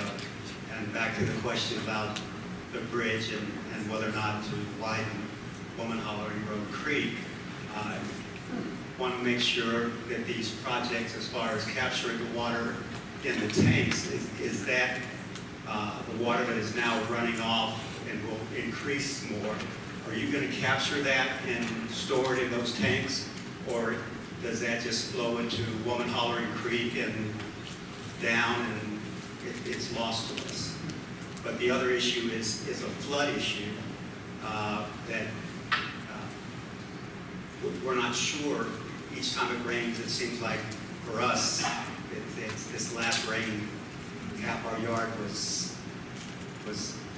yeah, we can't use half our acreage anymore. So just wanting to know what the plans are for the increased runoff that obviously is being created by paving roads, sidewalks, changing of topography, and how we plan to deal with that. And again, if there's not a plan to widen Woman Hollering Creek, obviously that's going to overflow its banks, and my living room will be Woman Hollering Creek.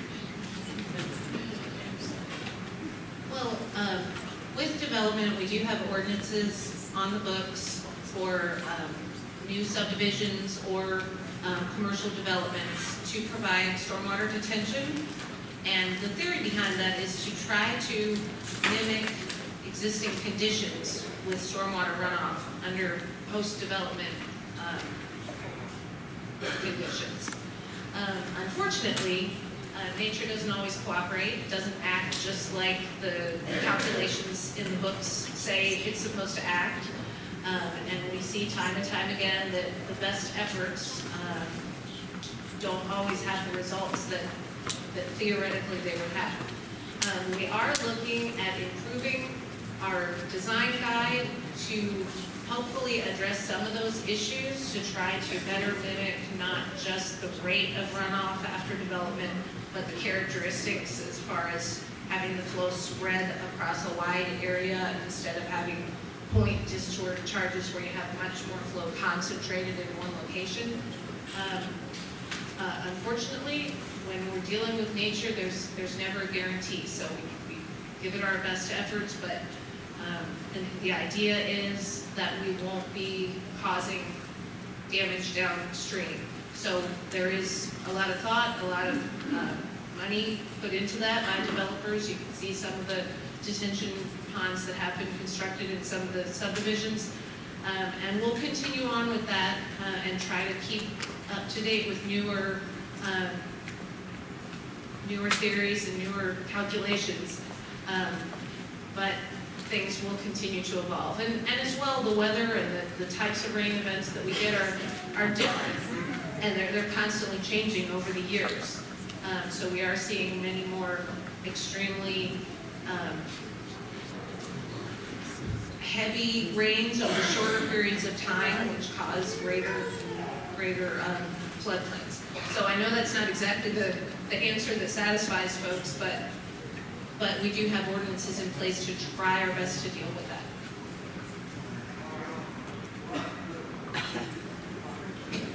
Everyone understands that this is a very dynamic situation, and that you have a dynamic plan in place that allows you to deal with this as issues come up. You were not so far behind the power curve that 100-year flood comes, and oh wow, we didn't realize it'd be this bad, and we're digging out for something that possibly talk about the ponds and all those are good, but ultimately, Woman Hollering Creek being expanded, drenched, dug out,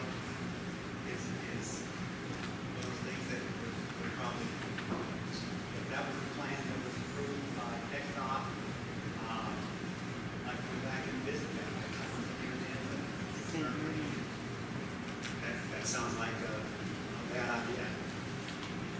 And I will maybe to chime on, and I think that's a good point, the points Kathy made.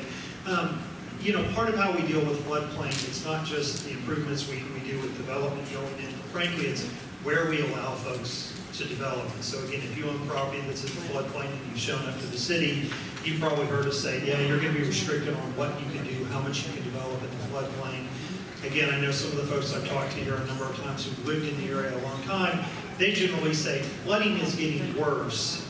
It's not getting less. It's more than when they were a kid growing up in the area. It's getting worse. And so part of it is how we plan for that, where we allow you to develop and happen to avoid those problems going forward. And then the other thing that's interesting is, you know, we don't just deal with the rainfall and the runoff insurance. What happens miles and miles upstream from us, particularly with the Cibolo Creek, affects us. So if you remember previous flooding, the stories that folks who were here then, weather here wasn't so bad, we thought we were in good shape, but it was bad up north. So it's not just what we do, it's what all of those communities north of us do. So part of it is participating in San Antonio River Authority's study of the Cibolo Creek as they try to get all of those other cities affected to do their part. So I think the point I'd make is it's a lot of different efforts. It's dealing with improving those drainage channels. It's Doug Ledbetter's crew who maintain those drainage channels. It's updating our ordinances. It's working with other state entities like TxDOT and other communities as well to try to deal with the problem. Because again, I've not ever had anybody since I've been here say, you know, flooding's not as bad as it used to be. What I've heard from everybody is flooding is getting worse as it goes along, as we see the development. So I think we would agree with you.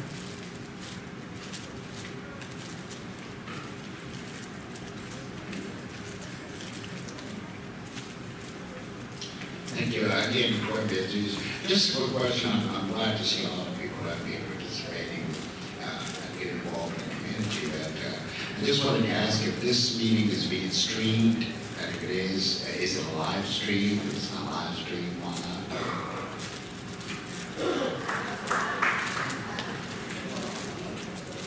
It's not being live streamed. I'm looking to Miles Clauser over there to confirm the meeting is not being live streamed. Frankly, one of the challenges we have with that is just not quite being there yet to live stream. What we will do, though, is, as you can see, the cameras in back, we're taping it. We recently made some changes, so now if instead of coming out to a regular city council meeting on a Tuesday night, again, you can't live stream it, we're not quite there, but you can sit at home the next day on Wednesday and you can watch the video. It's available online. We've also posted the Planning and Zoning Commission meetings, so we tape those. They're not live streamed, but they come in offline. So again, I think a good point. We've tried to live stream some stuff before, a bit of a mixed bag. Part of it is just the technology that we at the city have. Part of it is just as we kind of grow these events and things like that. But I think that's something, you know, Councilman, that we hear from more and more people is, how can I get more involved? And the more you're able to post things online, either after the fact, live stream, or even have the ability for people to dial in questions, things like that, is the direction we're looking to go.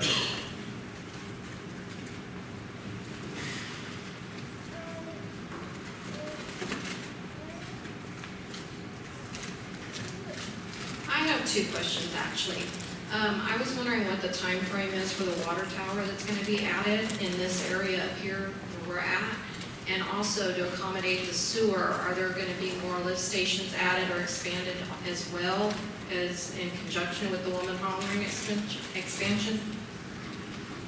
Okay, I can address both of those. The elevated water storage tank, we're working on acquiring some last easements and a little bit more surveying, and then we'll be heading into final design probably within the next 3 to 4 months, and we'll get started with construction after that. I think construction's maybe about a 6 to 9 month period. So that should be happening fairly soon. Question about lift stations. The Woman Hollering line will be taking one lift station and one treatment plant offline. It will be adding a new lift station that will be much larger down here by I-10 in order to collect the water from this sort of brownish drainage area and pumping it over to the new treatment plant. So it does kind of on the surface look like, well, you're only taking one off, but you're putting another one on. But without this trunk main, there would be multiple lift stations necessary. With the Cibolo West main, the way the preliminary route is figured right now, the lift station that sits back here behind the school in Rhine Valley will be eliminated, and all of that will be gravity flow to the new treatment plant.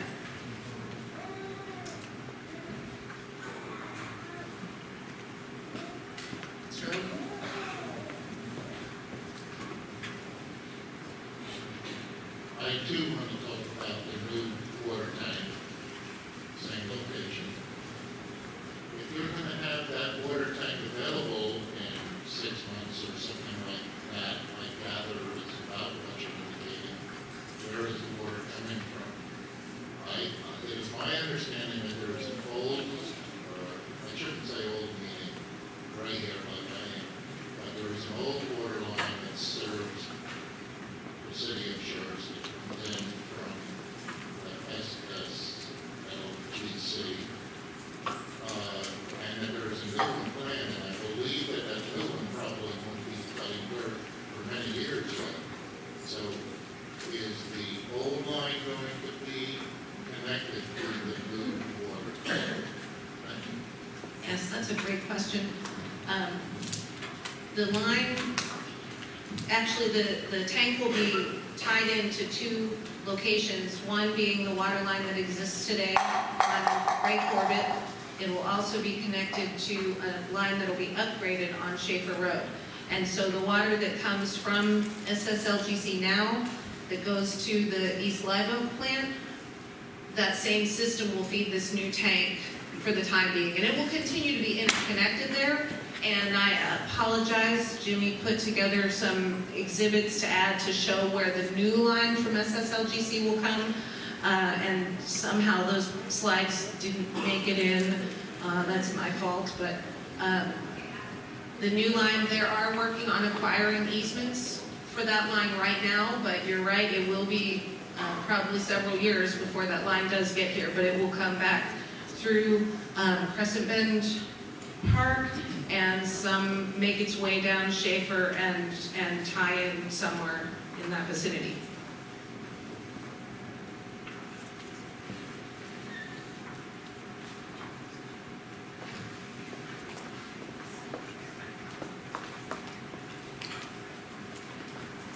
Brenda, do you see anyone else? We're ready to go to the next. Yeah, go ahead. I got a question. We can have one more question. Now, the sewer line that running down one in Holland Creek, then we've got a water line, is that correct? I just want to make sure I'm correct. That's going to run, is it parallel to the sewer line by the one in Holland Creek? The concern here, what assurance it is, if the sewer line, and they're known for how, seepage, where they leak, we receive contamination to the water line if they're running down that one in Holland Creek.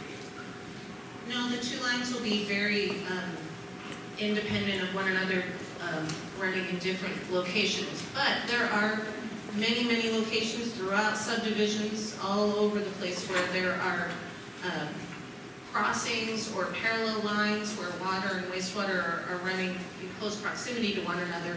And there are very strict guidelines from TCEQ that we do follow to maintain the proper separation distances from those 2 utilities.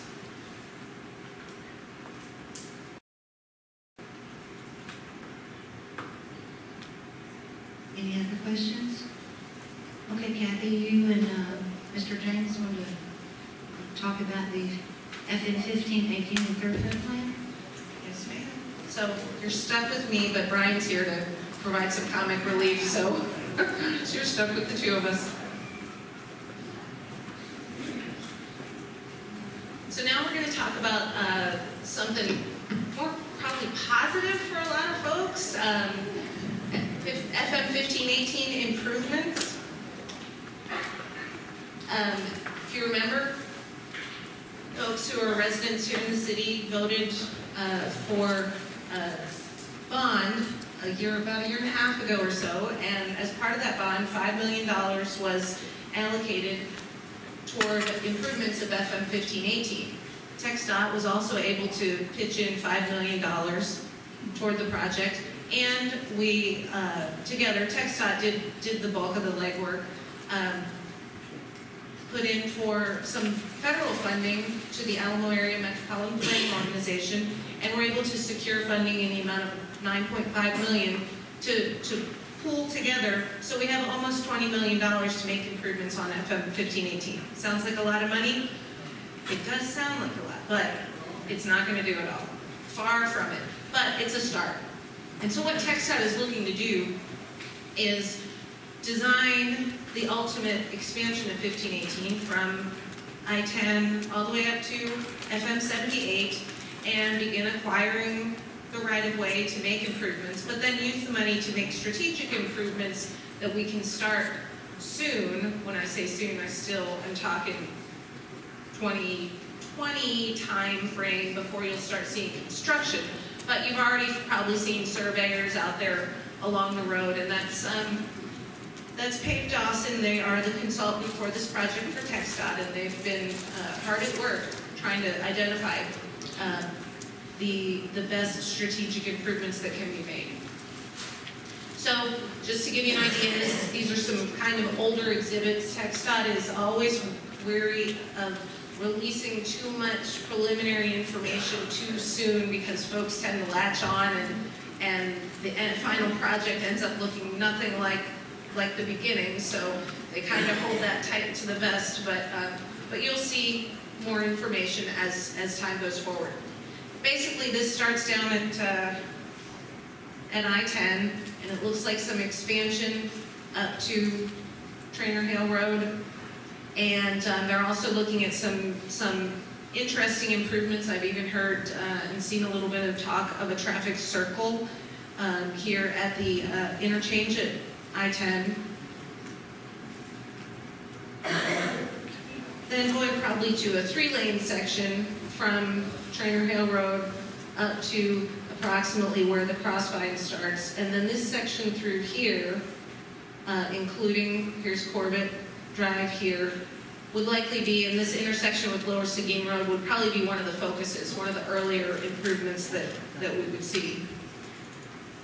And they're also looking at some innovative improvements up here at the intersection with FM 78. I've actually seen some exhibits that look at possibly even bringing a new connection around here, and that would, obviously require a lot of coordination with the Air Force. Whether they'll be on board with that has yet to be seen, but just letting you know these are some things that TxDOT's toying with right now. Something very exciting, we have been notified that there will be a signal. I wish I could take credit for that, but they have done warrants for it, and obviously in the last, I guess it was about a year ago or so, they put in the flashing light that's usually a precursor to a full signal, and it will be fully signalized. It could happen as early as April, but the goal for TxDOT for sure is to get it installed before the next school year. So I think that's all I had about 1518. Should we do questions on 1518?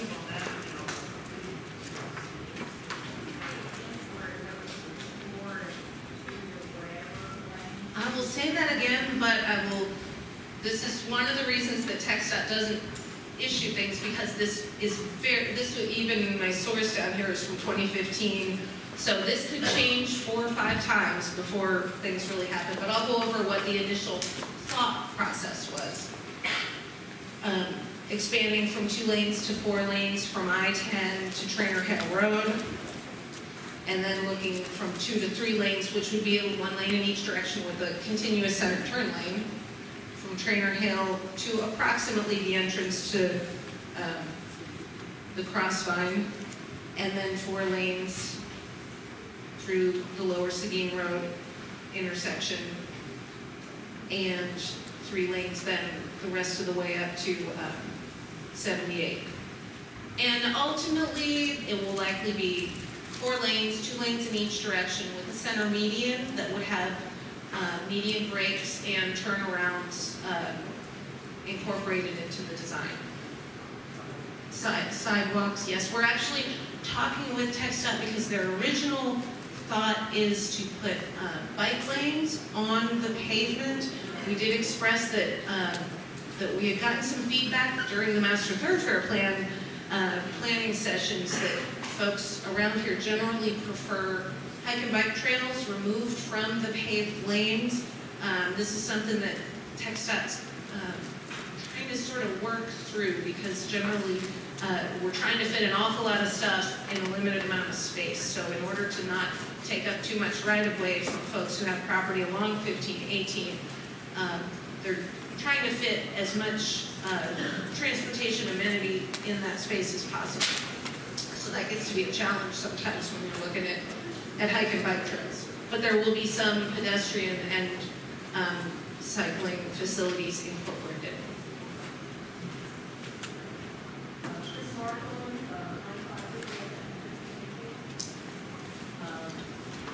Is there a chance that they're going to put in left turning lanes at the intersection of 1518 and Lower Steam very soon? Fairly soon is a relative term. That will certainly be one of the first locations of improvements, other than the light at Schaefer Road.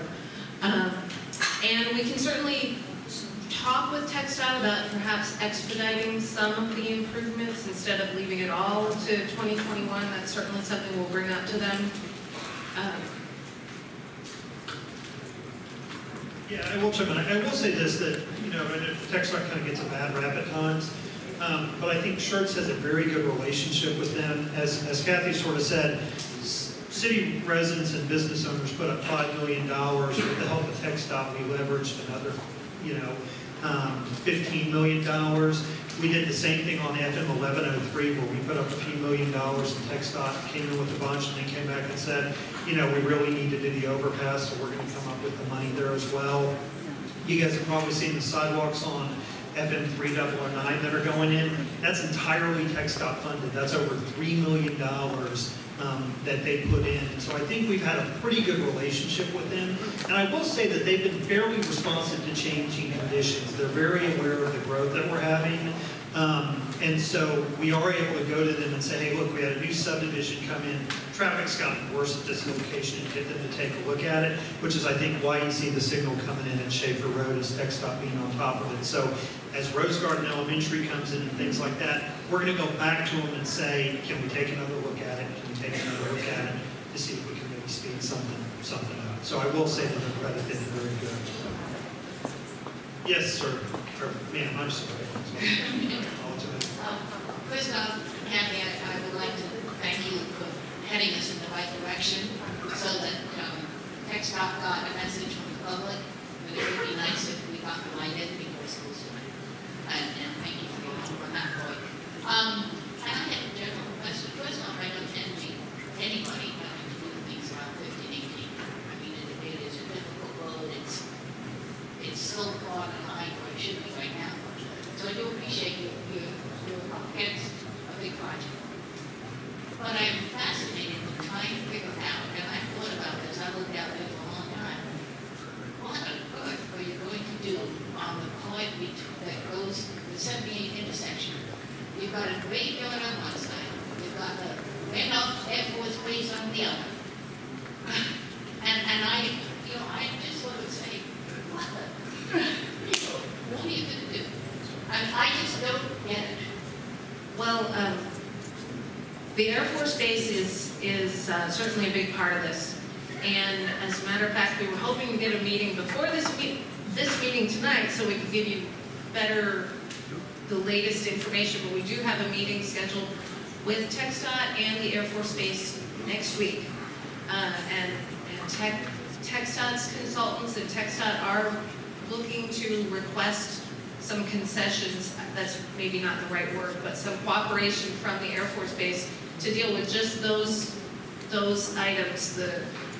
The cemetery is an issue. There are some topographic constraints also the closer you get to 78, and particularly at the intersection of 78. So we're actually going to be asking the Air Force to be able to encroach more than what we would on the surface think maybe we can, and hopefully they'll accommodate in some of these locations. So I'm excited to see what we come up with there as well. So I hope I've been long enough to see how it's fixed because it's a tremendous project.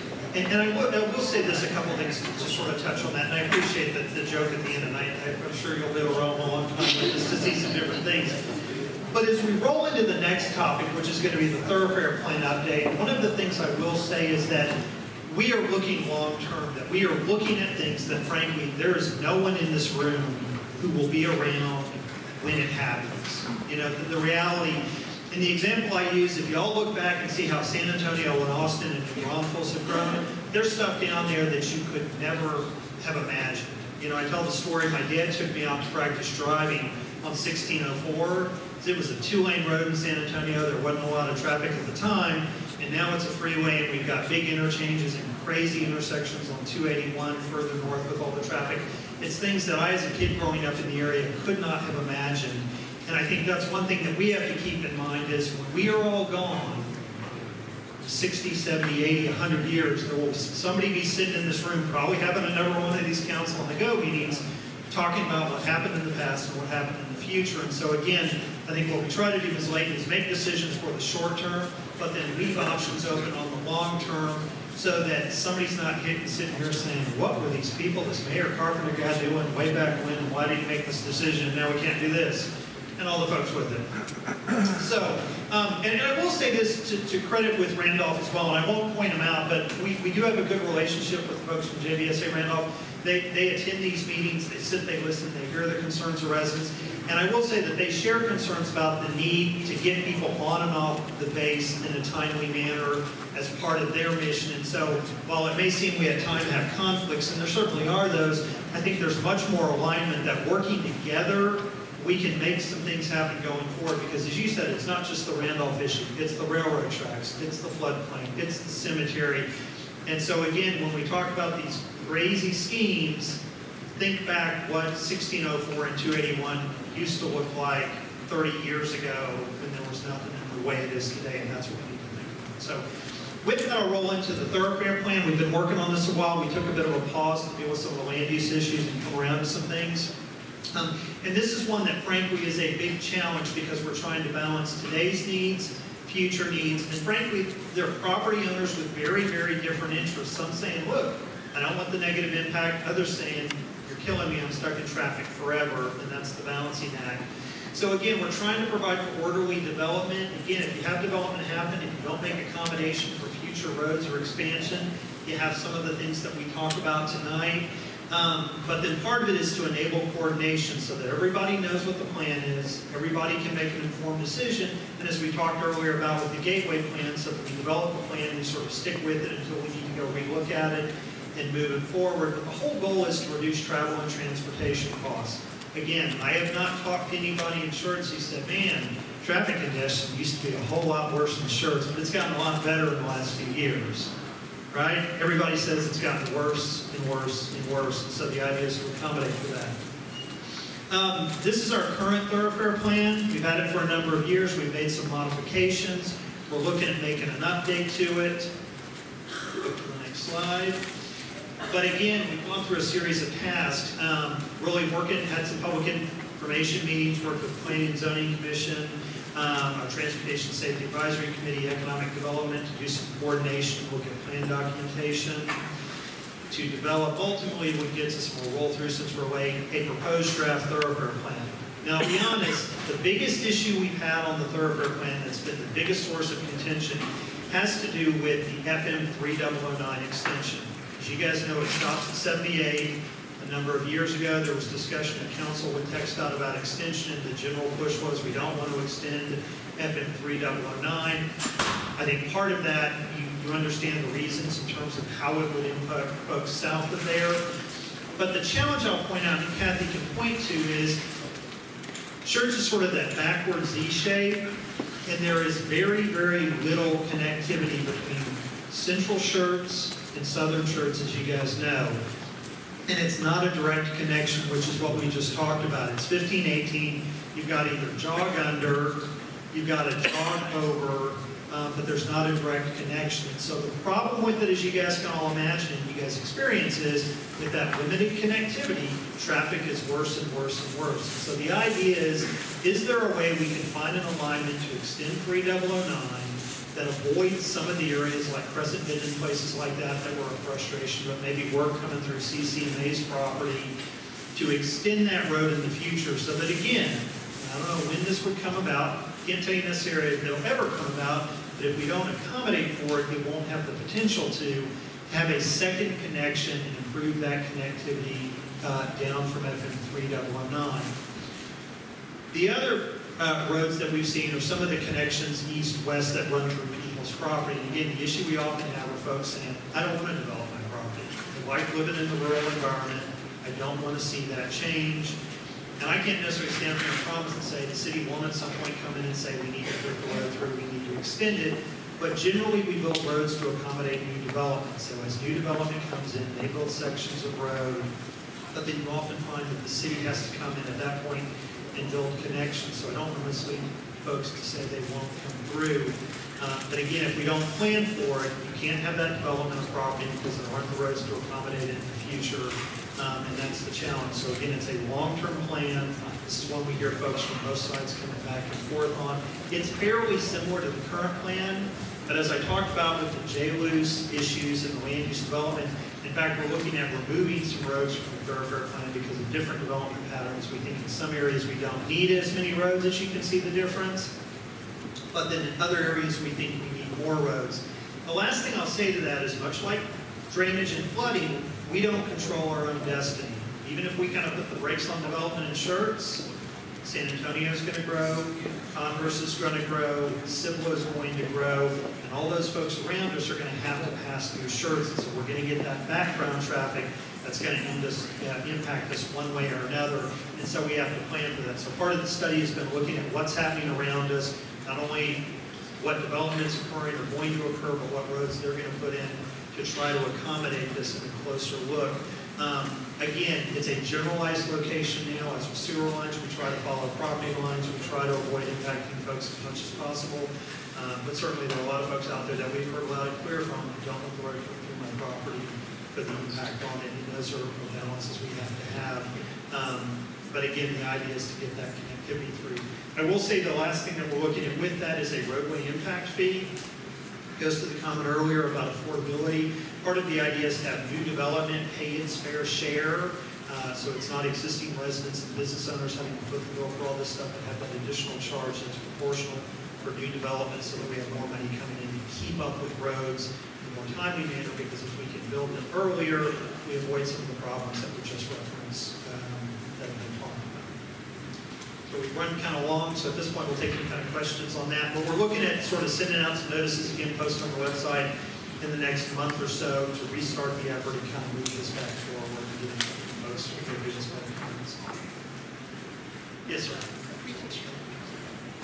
Mike. Steve Layton again. 3009 coming down through southern Schertz. Essentially, it's going to be a very wide thoroughfare. I understand that. Yeah. But I thought that about how the route went, it would have been going through Bryan Valley. I guess that I was wrong. It's further to the east. Is the land for that proposed route now being enforced on developers? Tell me that one more time, I'm sorry. Okay, if a developer comes into the area and wants to make an effort on a piece of land which has the planned thoroughfare on it, posted on it, is that developer held believing that as a major roadway? Sure. So we're in a bit of a state of flux now. We haven't adopted the new plan, so we look to the current land use plan. So if we were to adopt the new plan in a matter of months, so let's take that example, and a developer walked in just like today under the current thoroughfare plan, and there's a future thoroughfare plan there, we would point out and say, it shows a future connection coming through. We need to plan for that. We need to accommodate it. Now, the developer may say, you know, look, I understand this location. I think there's a different alignment that works better because of topography, floodplain, something, and we'll visit that with them. But generally, barring that, we'll say we need to accommodate the road. Now, the caveat is what our typical ordinance requires is dedication of the land and construction of the road. But you often don't see that because state law says you can't require a developer to build too much or dedicate more than they're kind of contributing. That's called rough proportionality, and it often limits it. So what we will often get is the developer will dedicate the right-of-way and may or may not make those improvements that accommodate for that. So yes, when the developer come in, we preserve it, but that doesn't mean the road necessarily goes in. I'll give an example. I know we've got some folks here, I think still here as I look around to the left, I'm asleep, from Laura Heights. Thank you. Thank you. Laura Heights folks, preserve insurance? Okay. There's a future road that was dedicated there called Lazar Parkway. It's a strip of grass. There's no road you can't drive on. So you could drive on it, or teenagers drive on it, or public works crews drive on it, and it's down there. The developer, when they came in, said there's a future road you need to dedicate right of way. They didn't have to make those improvements. But as we've gone through this, we're not sure that road is needed. We think because some of the changes. So what we did is we didn't close a window on it. We preserved it. It may or may not happen. But if it doesn't happen, it's not because we missed an opportunity, it's because we decided it's not needed, and that's what we want. So one of the things they're looking at is hurry up with this thoroughfare plan thing, see if it's needed. If it's not needed, then what do we all do? Do we look at the park system? Do we do something else? If it's going to be a road, we've accommodated. So yeah, we try to preserve it, and that's likely what you would see with the 3009 extension, is you'd see these pockets of preservation, and then we're 20 years because there's a huge bridge, lots of issues. But again, somebody is sitting here 30, 40, 50 years from now, they're saying, at least they made that decision to leave the opportunity open. We've been found a way to do it.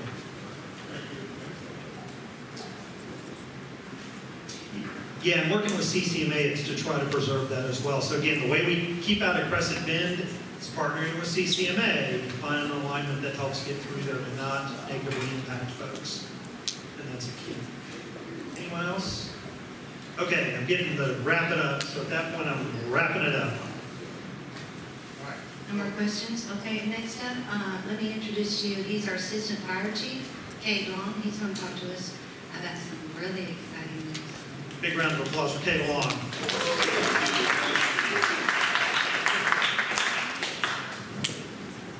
You may have heard we're building a fire station. We're excited. I'm getting to bring you some information tonight, let you know where we stand currently.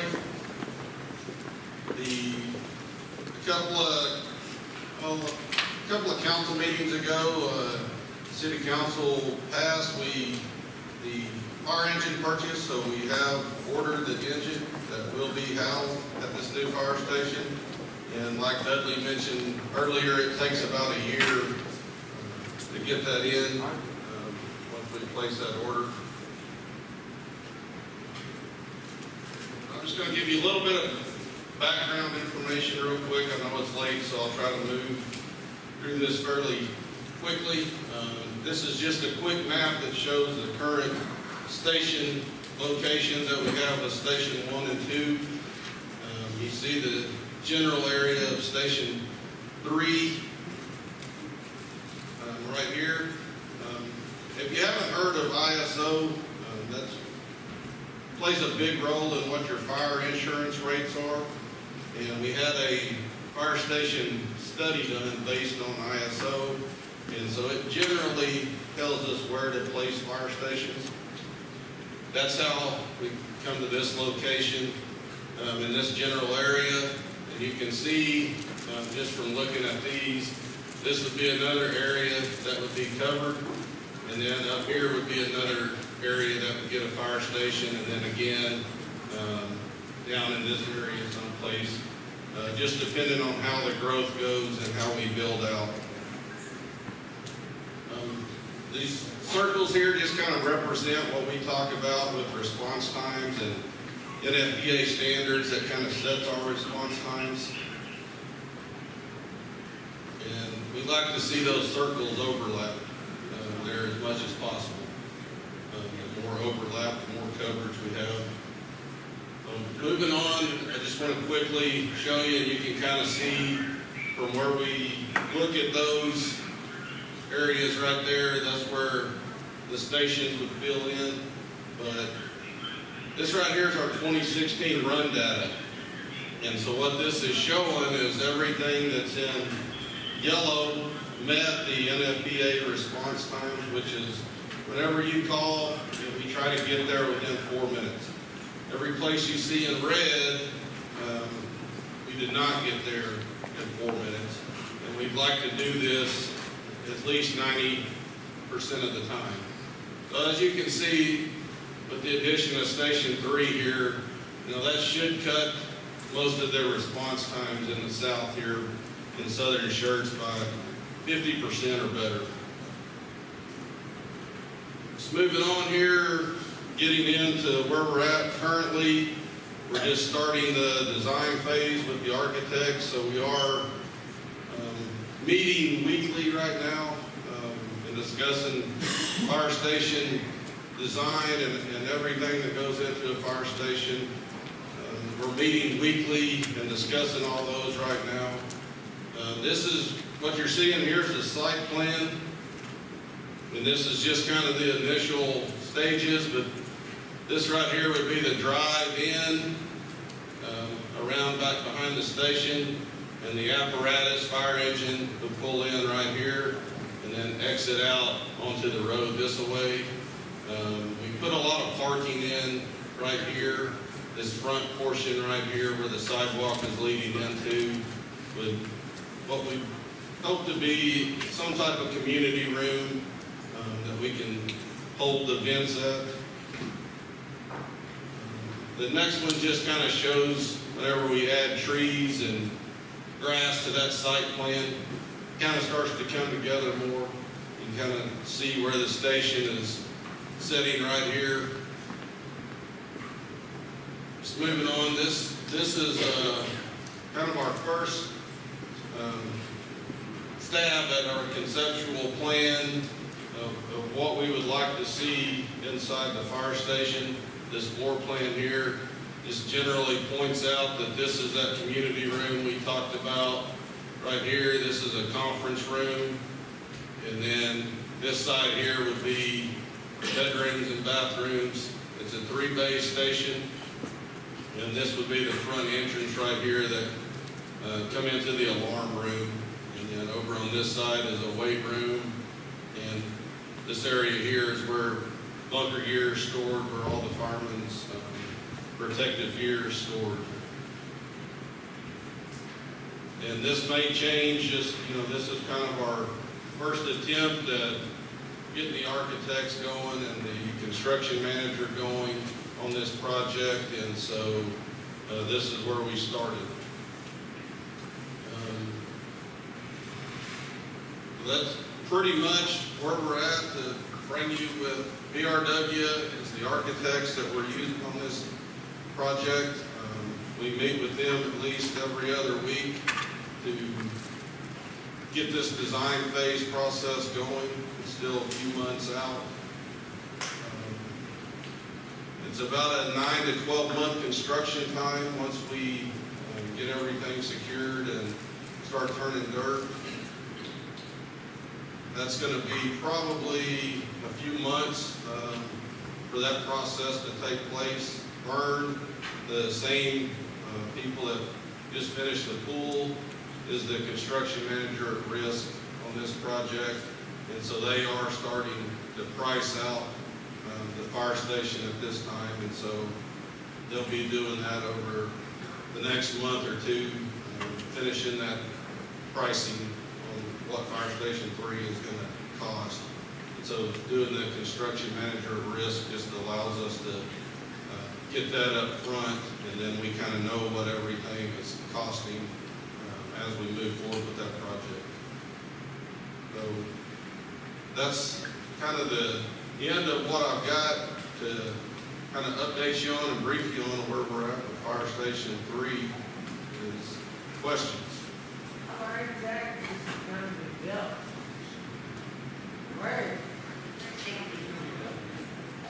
Where exactly it's going to be built is a good question.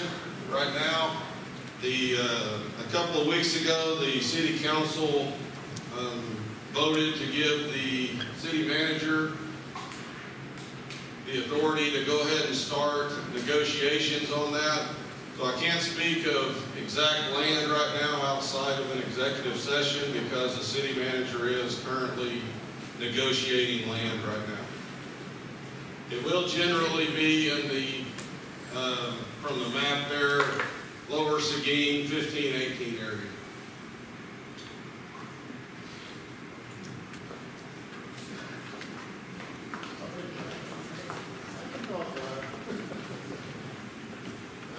Could you give us a best guess on the year that the open house will be held? Best guess. Not as soon as we would like.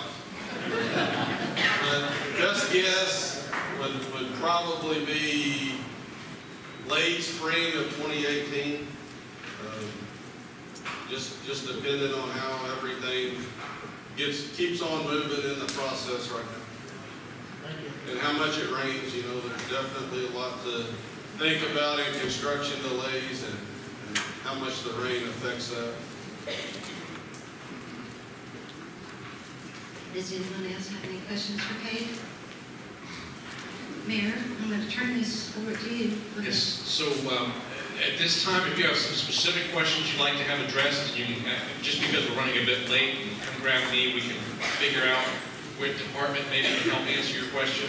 Other than that, I would say thank you all for being here this evening. We really do appreciate your participation in helping us in understanding the ways we can go forward.